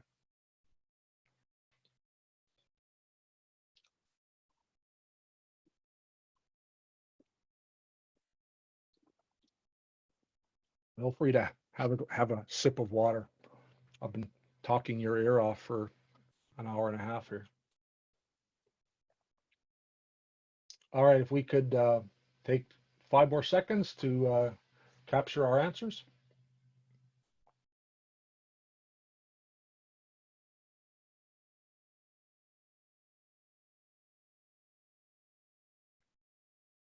Well, we're pretty evenly spread in the middle between 4s and 6s and 9s, 7s and 9s at about 70-some%. Some of you are really low and have a lot more alignment conversations to do if you choose to. A couple of people feel real strong. So that's great. So write down where you are today, which you've just done. Write somewhere else where you want to be, or use the optimizer scorecard that we sent you to do the same thing. All right, let's move forward. After we've had a risk conversation, we are now making a decision. And this is the only point where you're actually going to potentially spend money with us. Everything that we do up to this point is free. It normally involves me personally having a 90-minute meeting with your team, and then we go and we do the risk workshop either at the end of that meeting or, and by the way, what happened, one of the big value turnovers that we give you at the end of the risk workshop is we take all of those risk worksheets from your entire team and we turn it into a document that shows you exactly where you are, all of the risks improvements that you have across your organization by department, and it may help you make some changes and priorities in terms of what you're going to do. I highly recommend that you learn how to use this risk process regardless of if you work with us. We use it internally in our own organization all the time. It is a fantastic way to get alignment, to uncover things that are unspoken, to bubble up assumptions that ultimately are a lot of the things that you bubble and uncover in that risk dialogue workshop are actually the things that eventually lead to struggles on execution. And that's why we do it. It's really about collaboration and alignment and getting everything on the table so that we can all define success from a measurable standpoint. At some point after the risk turnover, your leadership team decides, I like what Optimizer can do for us, and we decide to move to the next step, and we move into step 3, which is about scope and schedule. And that is where we're taking your data and plugging it into Innovator Live, and we are doing all the subtask work and really looking at how all the scope and schedule lines up from the point of view of a specialty contractor so that we can start to align resources. When we do this, we're doing a couple things in our system. Every subtask is assigned a set of skills that are required so that later we can use that to optimize not just the people, but the exact people who are the best match for those skills. So we start in step 2, and for most of you, this is a planning process. We are simply grabbing the schedule and the scope and plugging it into our digital system so that we can get clarity on what needs to be done. But we are breaking it down into all the specialty subtasks, because a lot of time Primavera and other planning tools don't get granular. They may say there's a cold cut at tie point 1, but they don't tell us that it's 16-inch and it's schedule 160 and that you need a transition and a J-prep. It doesn't tell us that. And often your planner will say cold cut 4 hours, but that particular dynamic of that more complicated cold cut is actually a 6-hour activity. Or sometimes the 4 hours is a simple schedule 40, 3710 cold cut, and it's a 1-hour activity. So we work in collaboration with your team to help refine how we see that work happening and better polish the schedule according to the realities of specialty services. The next step in that process, oh, sorry, let's go back and do another quick poll on scope and schedule relative to how your system may capture specialty services. So how confident are you in your planning system or your subs that truly captures scope and schedule details with accuracy relative to specialty services subtasks?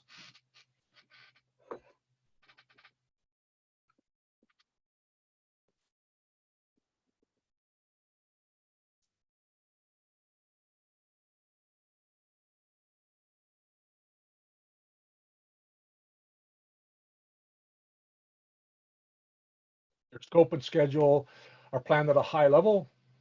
Your planning does try to identify specialty tasks somewhat. Your planners do a relatively good job to identify specialty services. You assign planners specifically to specialty services who understand the finite details of those subtasks.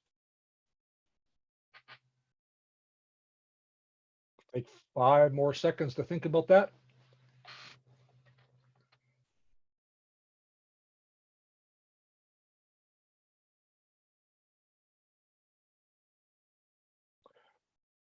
And I expected this. You know, a lot of people are a little bit lower in that category. Most owner systems are not really set up for that third tier level of detail. And that's not surprising. It's one of the big reasons why we built our own system, that we could extract data from you and then add a little more value to it that allows us to optimize and be much more prepared. All right. Scope and asset alignment. You know, one of the biggest problems with specialty services relative to not having sweat the details on exactly what needs to be done is delays with not having the right custom parts. That plug doesn't fit. I need to get a hot shot. All of a sudden there's a 24-hour delay on a particular critical task activity.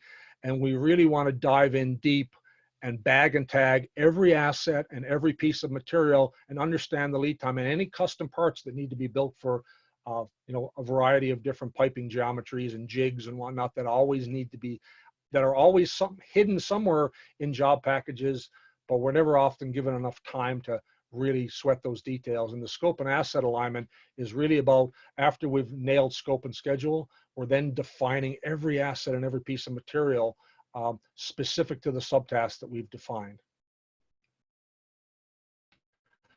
Well, let's look at a quick poll on scope and asset alignment.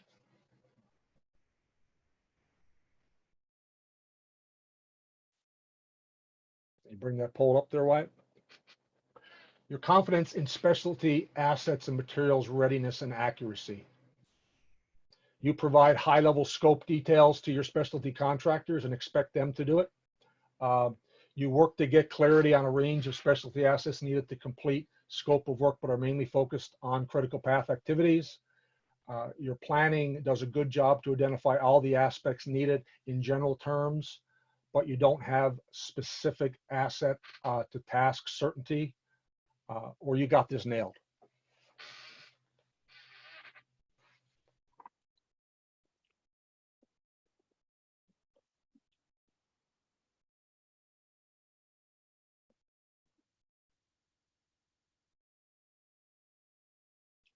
Take a couple more seconds.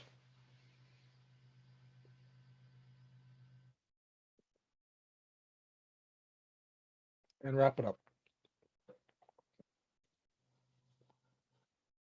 So overall, about 50% think you do a pretty good job. A couple of people got it nailed, and so it's about 75% of respondents are in the middle, that have some level of detail and potentially some areas for improvement. Optimize and integrate. This is the step where we really nail reducing the footprint of people. So because we have really aligned scope and schedule and assets, and when we're doing that, our skills competency system goes beyond, I need a bolting technician, and we've actually defined the 25 to 35 individual competencies of all of our people, even the people that we hire from halls. We evaluate them all on those exacting skills with peer review, with performance evaluations. And so we have a granular look at exactly the people with all of the skills, including all their integrated cross-training skills. So we have a variety of people who have a variety of skills and different levels of complexity. We've got guys who are great at a variety of field machining activities, but maybe they're not competent at a ring joint, or a pump base, but they're really competent at heat exchangers and partition plates. They do bolting, field machining, plug testing. All of those are matched up against the individual subtasks, and our artificial intelligence quickly looks at the scope and schedule and comes up with a recommendation on every task on exactly who should be assigned to that work. And then we say, we want 2 people to do this work, and then it matches up those skills specifically. So if we have 5 subtasks across 3 or 4 specialty services, it finds the best 2 people with a percentage of alignment against that work. And we do that against every single subtask so that we can assign the right people to the right place every single time. And it's all based on data and analytics. But the scheduling side of it, we also leave about a 20 to 30% gap so that we have flexibility. We don't compress ourselves so tightly that people can't move. And we create a lot of integration so that we can actually with a high level of confidence for you and I, know exactly how many people. And this is exactly what we did in 2013, except we did it manually, and it took us weeks to do it. Now it doesn't take weeks and weeks and weeks because it's all digitized and it's using AI to look at the best people in the right places with the smallest footprint. Let's have a quick poll on how you optimize. You generally use your gut feel for the number of technicians needed and the general skills. Leave it up to the specialty contractor. Your contractor works to tie personnel training to scope and schedule based on certifications, not necessarily skills competencies. There's likely some skill silos and some standby time. You have had your team work with your contractor to align crews and tasks as best as possible to reduce standby time. You have optimized the crews very effectively to have the smallest footprint and still have the flexibility to deal with other tasks.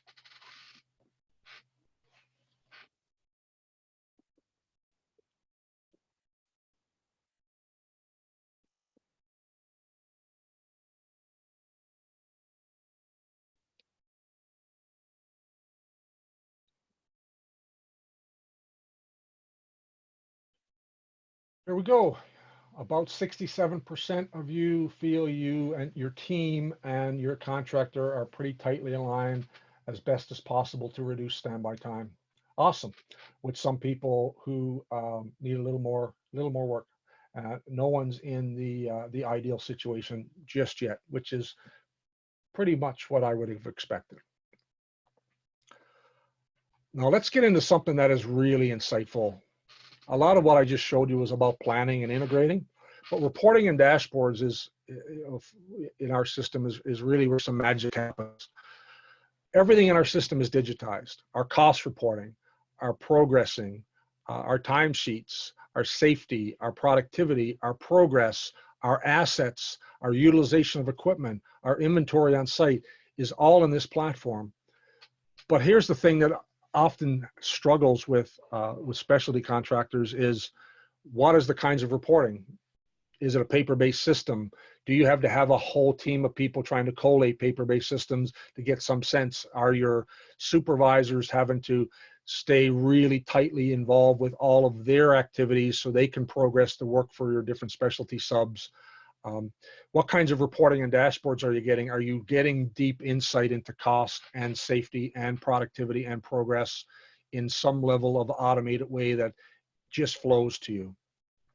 And that's what we do with the reporting and dashboard insight stage of Optimizer, is we meet with safety and quality and contracts and leadership and execution, and we customize the reports and the dashboards that you and or that specific team get when you get them, the frequency, the level of detail. Leadership may want a deeper 360-degree view, while an execution leader may simply want to see safety and job performance. Contracts may really want, and project controls may want, very clear and detailed reporting on labor, equipment, materials in real time. And we set all that up in advance. We have a lot of templates, and then we can customize both what those reports and dashboards look like for you, and we set up the automated delivery system so that some people will get 3 o'clock reports, some people will get 24-hour reports, some people will want a report before the shift at 4 p.m. and 4 a.m., and our system is set up in advance, so that just all happens. Let's have a look at how you're dealing with your subcontractors today relative to reporting. What is your level of satisfaction with your sub's capability to provide reports and dashboards? You were generally disappointed with the lack of reporting and dashboard insight from specialty contractors because of paper-based systems. Your team has to do a lot of that work. You agree to have the specialty contractor have paid admin on site to try to collate this data. Your contractor is working directly in your system for cost reporting with paid admins. You receive paper progress. You have absolute confidence that every stakeholder on your team has total transparency on what you're getting from your contractor in real time relative to safety, productivity, and cost.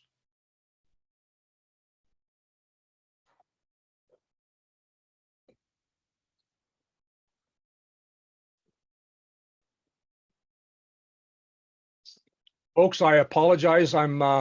This is our first webinar, and we are running a little bit late, and I will do my best to ensure I'm hopefully giving you some value so we can get to some Q&A. Not surprised by a lot of this at all. A lot of paid admins, a lot of disappointment in terms of systems. Not surprising at all. Most people in the specialty subcontractor space are using paper LIMS, are using paper safety forms, and you don't want to have to pay for a huge indirect cost to have traditional data entry and admins, and it becomes a laggard. And it's one of the reasons why we digitized our entire system. We don't need any of that. It just happens. Our people use our tools, and the reporting is automated and customized to what you want. I'm going to skip over the next 3 steps so we can get to Q&A. Task digitization is about freezing the work and going in and just doing a validation of the planning for anything that's changed so that we can sweat the details. Prep and mobilize is readiness with training and organizations and getting to site. Execution is about getting to, is about how this all comes into play when you hit the field with total transparency.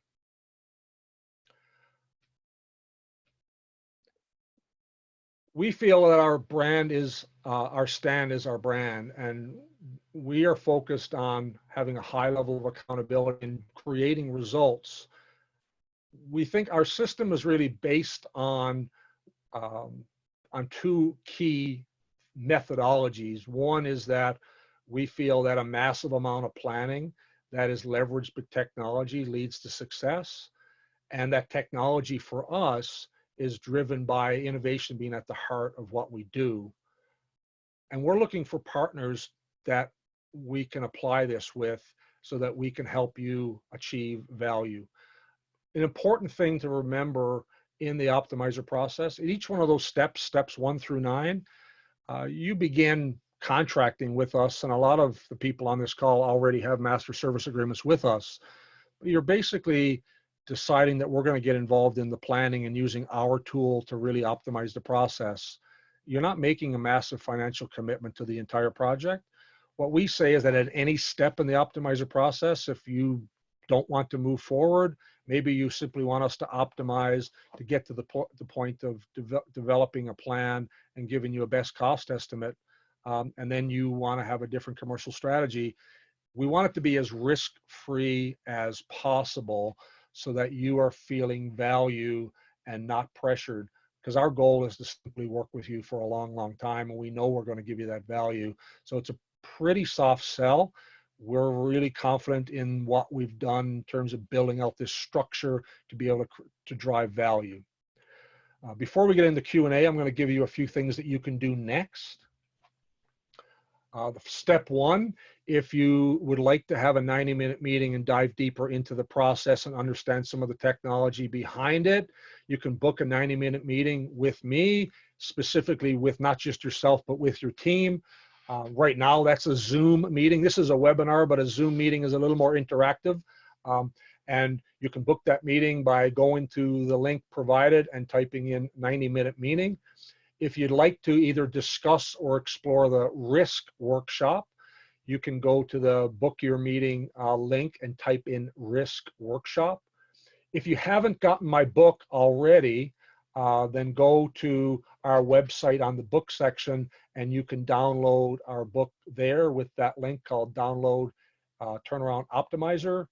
I know we sent you a copy of our scorecard, but if you want more copies or you want to give any of your team the link to download the Optimizer scorecard, it should be a fillable, reusable PDF that you can regularly refer back to it. And I encourage you to use it today and rank where you are. And if you have a turnaround coming up in a few months or in the summer or in the fall, revisit it and see how you're feeling in terms of the improvements you're getting towards getting further and further towards what I would call clarity and top performance. Some more free stuff. If you are a turnaround leader, I will offer you, I'll pay for your Kolbe A assessment. I'm a Kolbe certified consultant, and I will pay for your assessment. I actually have to pay Kolbe for the system, and then I'll give you a 30-minute consultation on how Kolbe impacts you and the kinds of things that you can do to build a stronger team. So if you go to the link on Want to Talk and type in Kolbe Team Leader, I will get you a free Kolbe assessment and we can have a 30-minute conversation to do a debrief on what your profile says about how you take action and the kinds of people you might want to surround yourself with to drive productivity. If you'd like to apply for the Impact Productivity Pilot, where we will give you our Impact Productivity System for 50 people in 90 days as a test run, again, go to the Want to Talk link and click and type in the comment section, apply for pilot. A few other resources that we have out there for you. If you'd like to join the Innovator community where we're sharing ideas with you regularly, you can go to innovatorind.com/join Innovator. That's the Innovator community. We have a podcast. All of our guests on our technology is on the Industrial Innovators podcast. And if you go to our website and click on podcasts, you'll be able to either subscribe with either an Android or an Apple device or listen to it live on our website. We have podcasts on there on composite, on forge bonding, on add-on gate valve, on quick flange, and many other technologies that I've touched on today. So if you want to learn more about those in a casual way, you can simply listen to our conversations with our partners on that technology and how it can be applied to you. And as a result of being on this webinar, if you'd like to join our peer group, the Turnaround Optimizer peer group, we have a LinkedIn peer group specifically for Turnaround Optimizer meeting and webinar guests, and you can go to that link there. We have some upcoming webinars that are going to do some other deep dives. We're doing a deep dive into innovation to change your approach to maintenance, which is going to focus in on several of those technologies that I've talked about today and some others. We're doing a real deep dive on how leveraging team instincts can drive productivity and innovation.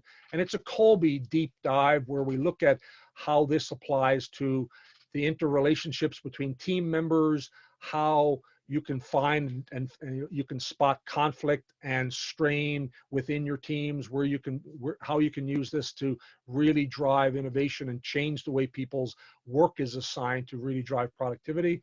That date will be coming out in May. We do have a webinar with our partners from Quick Flange coming up for a deep dive on all the ways that you can use Quick Flange to eliminate hot work on your piping systems on May 21st.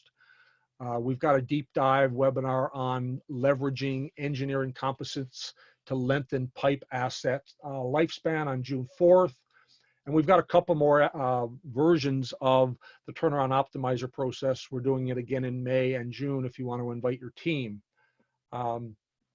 After this webinar, my team will be sending you a poll.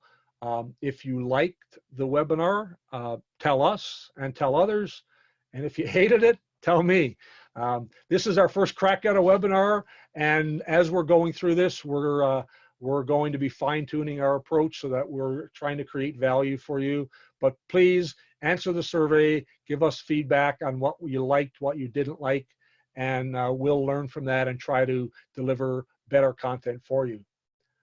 Let's move on to any Q&A. If anyone has some things that they would like to ask, I'll do my best to answer questions live, and my team, if there's any links and whatnot, my team will be posting those links for you to grab them. So any questions from what you've heard, any comments on what you liked, what you didn't like, answer them, throw them out there now in the Q&A section. And I'll hang around for a little bit. If you don't have any questions and you're dropping off, I do want to say thank you. This is an interesting new innovation for us. Normally, I'd be sitting in boardrooms and it would be a lunch and learn and we'd be having a dialogue. So we're learning how this process will work and trying to make sure it's valuable for you, our customers.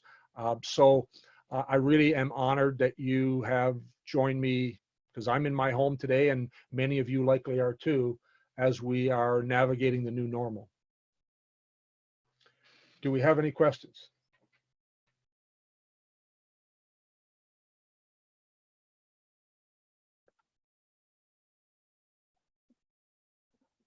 Also, people are commenting in the chat section as opposed to the Q&A. So let me just have a look at that. So is the impact productivity digital or more of a manual collection system? Great question. So it's both. So what we've done is something very different. What I call it a analog to digital bridge. So your people are using a standard piece of paper, just like a behavior-based observation, except it's an impact observation. So you don't have to have 1,000 apps for all of your pipe fitters and welders to be able to use this. They're simply doing an observation on productivity. The magic happens with the way we've leveraged an app and artificial intelligence, where either they or one of your supervisors or an admin has an app on their phone that takes a picture of the form that is instantly sent to our artificial intelligence engine. It converts the data, the handwritten data, into digital data and pushes it into our digital impact productivity platform, and turns all that handwritten data into records that we can instantly report on, trend on, and do those sorts of things. We've spent a ton of time trying to figure out all of the code and engineering to make handwritten work move in this direction. And we're going to be using it for a lot of different applications, because we just don't believe that a company should have 5,000 people all paying for apps and smartphones and all the security and issues. So, in terms of being able to facilitate change, if you can give all of your people the same piece of paper for an observation they use today, but give you instant insight into what's really happening, that can be massively transformational in terms of actionable insight. See if I have any other questions. This was excellent. Thank you. I appreciate the comments. You never know how these things go. Emily said she's got to leave now. Thanks for joining us, Emily. Tim was here. Excellent presentation. Thanks, Tim. What else we got? Impact productivity. Thank you, Don. Very informative. Dan Quinlan. Hey, Dan. How you doing, buddy? Thanks, Dan. Great information. He's got to run, so no problem. By the way, this webinar is being recorded, so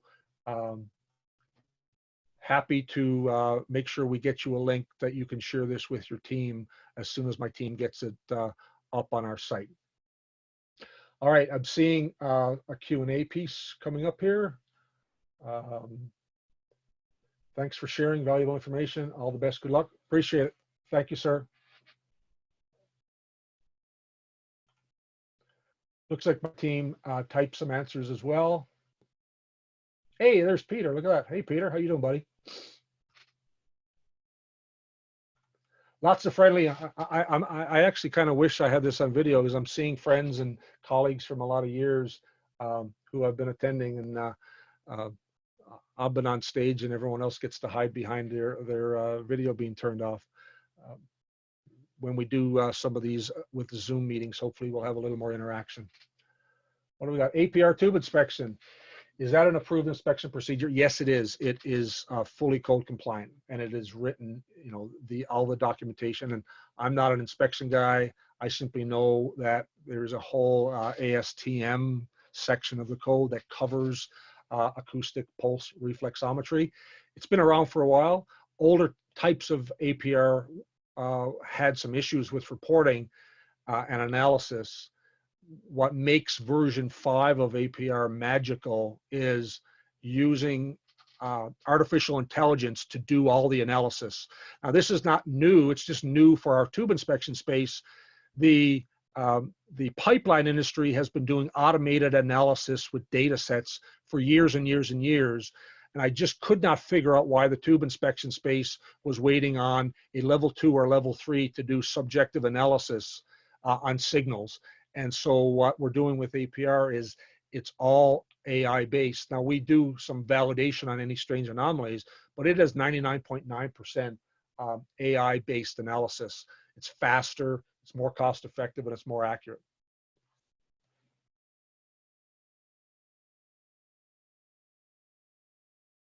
Still got lots of people on here. We got some more questions. APR. Okay, we got weldless flanges. Is it limited to certain systems and types of pipe? So quick flange has been around since 2004. It was developed in the North Sea, stainless, conifer, Inconel, carbon steel, obviously. Rating wise, remember it's a metal on metal seal. There's no elastomers involved in this. 150, 300, 600 pound is all standard tools. Lots of applications in 900 and some in 1500 pound. We have done lots of these applications across Canada at most facilities in one way or another. But we now have CRNs that allow a broader use of that. There are some limitations in terms of how hot and what kinds of process streams. But we look at those from a data sheet standpoint. Our engineering teams will evaluate them. So, you know, the best advice I can give you on quick flange is reach out and ask us, hey, is this a great application? What I could tell you is it's a game changer in terms of productivity. It's faster than fitting and welding, bar none. I've done them myself, and in demonstrations, you could fit a 1-inch flange in a minute or two, and in the field, it's a 20-minute installation for a small flange, cutting, prepping, and fitting that flange. So very, very fast. But imagine eliminating all of the indirect costs and risks around hot work and fire watches and work permitting and hot work meetings. That's why this was created. It was actually created to eliminate hot work on offshore production platforms because of the massive costs of planning and safety and observation and, you know, and pressure habitats and all of those things. So it can be a really creative way. And I don't want to start name dropping clients, but we had one, our very first application of quick flange was 36 3-inch flanges inside of oil water knockout drums in the Cold Lake region. And it was, you know, the client had to replace all of these flanges.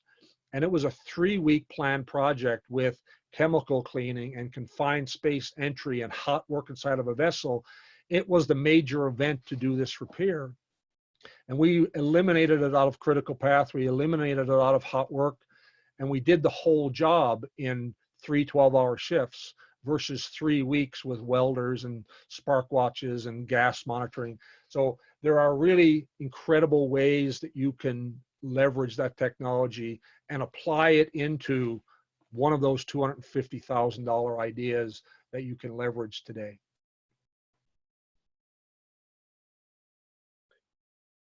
Add-on gate valve. Does the system require isolation before it can be put in place? No, it doesn't. Full system pressure, full flow. We have done up to 1,500-pound systems where we install add-on gate valve on the flange with pressure, temperature, and flow, and being able to break those flanges under pressure, separate them with the system, install the spade, and provide that isolation. So the range of add-on gate valve goes from 3 inches up to 24 inches. And the 1,500-pound system was an 8-inch system, where our 24-inch systems that we've done are 150 and 300-pound rated 24-inch. But so there's a wider range. We can do hot, we can do cryogenic. We've done all of those applications. So it's got a lot of ways that it can add value. Most of the time, it's designed to eliminate massive outages and losses of production. Eliminate a shutdown that's taken 20, 30,000 barrels of production out of line, and using add-on gate valve, can move the needle between $3 and $20 million in terms of costs relative to the outage and the loss of production.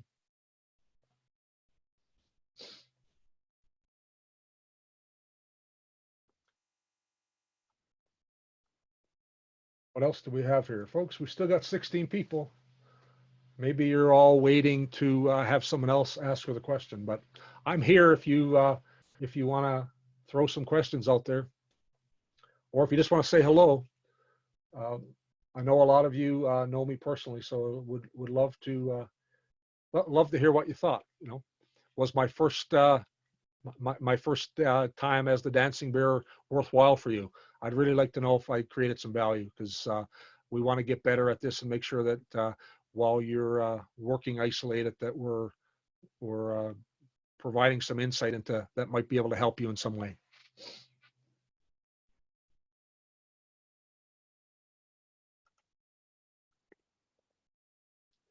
Change your tube inspection. This is very interesting concept you've brought up. Definitely cost savings. Thank you, Greg. I appreciate that. Oh, here we go. Dan Quinlan, LOL. I'm still working from home. I have time to come to your office next week. My office is in my basement, Dan. I've been hung down for a while, but if you want to meet up, let me know. I'm happy to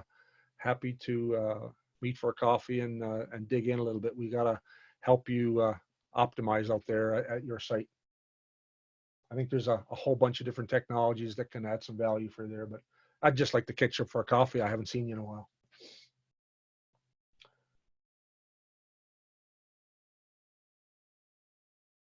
Yeah, we got a couple more on the Q&A. Sorry, I just keep switching between chat and Q&A. In our business, we use seal weld on valves that typically pass when we need isolation on the work downstream. Do you think the add-on gate valve would be a cost-effective option? Are you seal welding the bonnets? What are you seal welding there?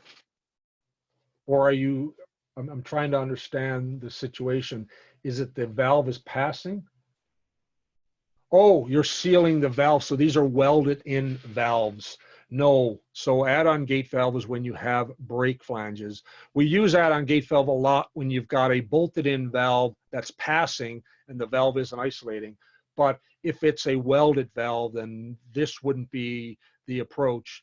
But we can look at a couple of other solutions with valves if they're passing and you need to isolate. Sometimes the seats on the gate fail, and we can drill and tap the gate and inject them with new seat packing to create a temporary isolation. Then we can do a cryogenic freeze plug upstream to be able to isolate, to be able to take that valve out.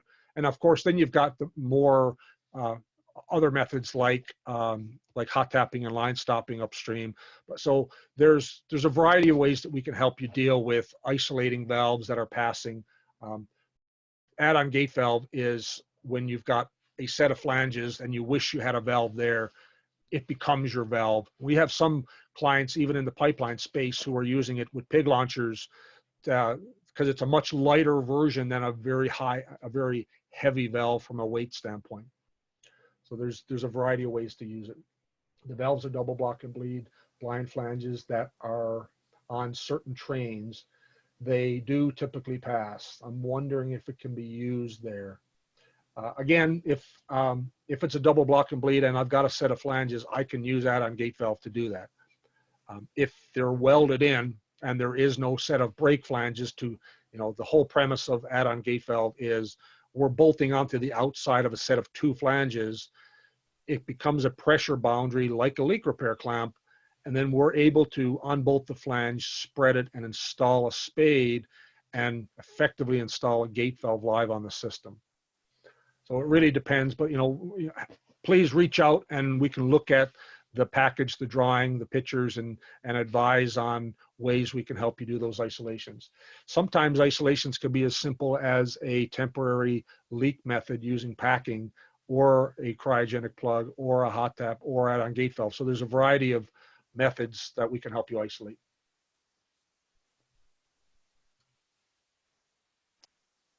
We'll share with ops and look at options to come back with some questions. Sure, just reach out and click on one of the links we gave you and schedule some time with me. We can have a 30, 60, 90-minute call, have a Zoom call, talk about some of your, I can even get some of my engineering and operations people involved. And when it comes to add-on gate valve, if you go to our podcast, there is a deep dive conversation with the inventor of add-on gate valve with my partners in Norway, and we go into a lot of great conversations that that we can share there. So listen to the podcast on either quick flange or on add-on gate valve. I even talk about the turnaround optimizer process in one of those podcasts as well. Don, I'll just say that that's about all of the time that we have. If we wanted to take one more question, we absolutely can. Though any other questions that anyone else may have, definitely get in contact with us with that big want to talk button on our website, innovator.ca. Okay, any one last question, folks?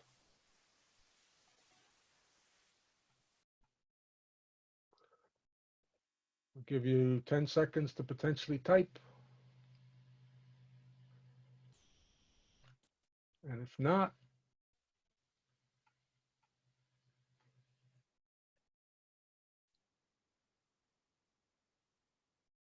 all right. Everyone, thank you so much. I hope that I gave you some nuggets of value here today. I apologize I didn't dive into the last couple of steps in the process, but it was really important for you to understand our why and our how around the process. The process happens as a result of those things, our commitment to what we give you, but most importantly, we just want to help. And I'm really thankful that so many of you joined us today. I truly am honored. I didn't know how this was going to go. I hope I didn't suck too much, and I hope I gave you some value. I really appreciate it. And we'll talk to all of you again real soon. Thanks very much.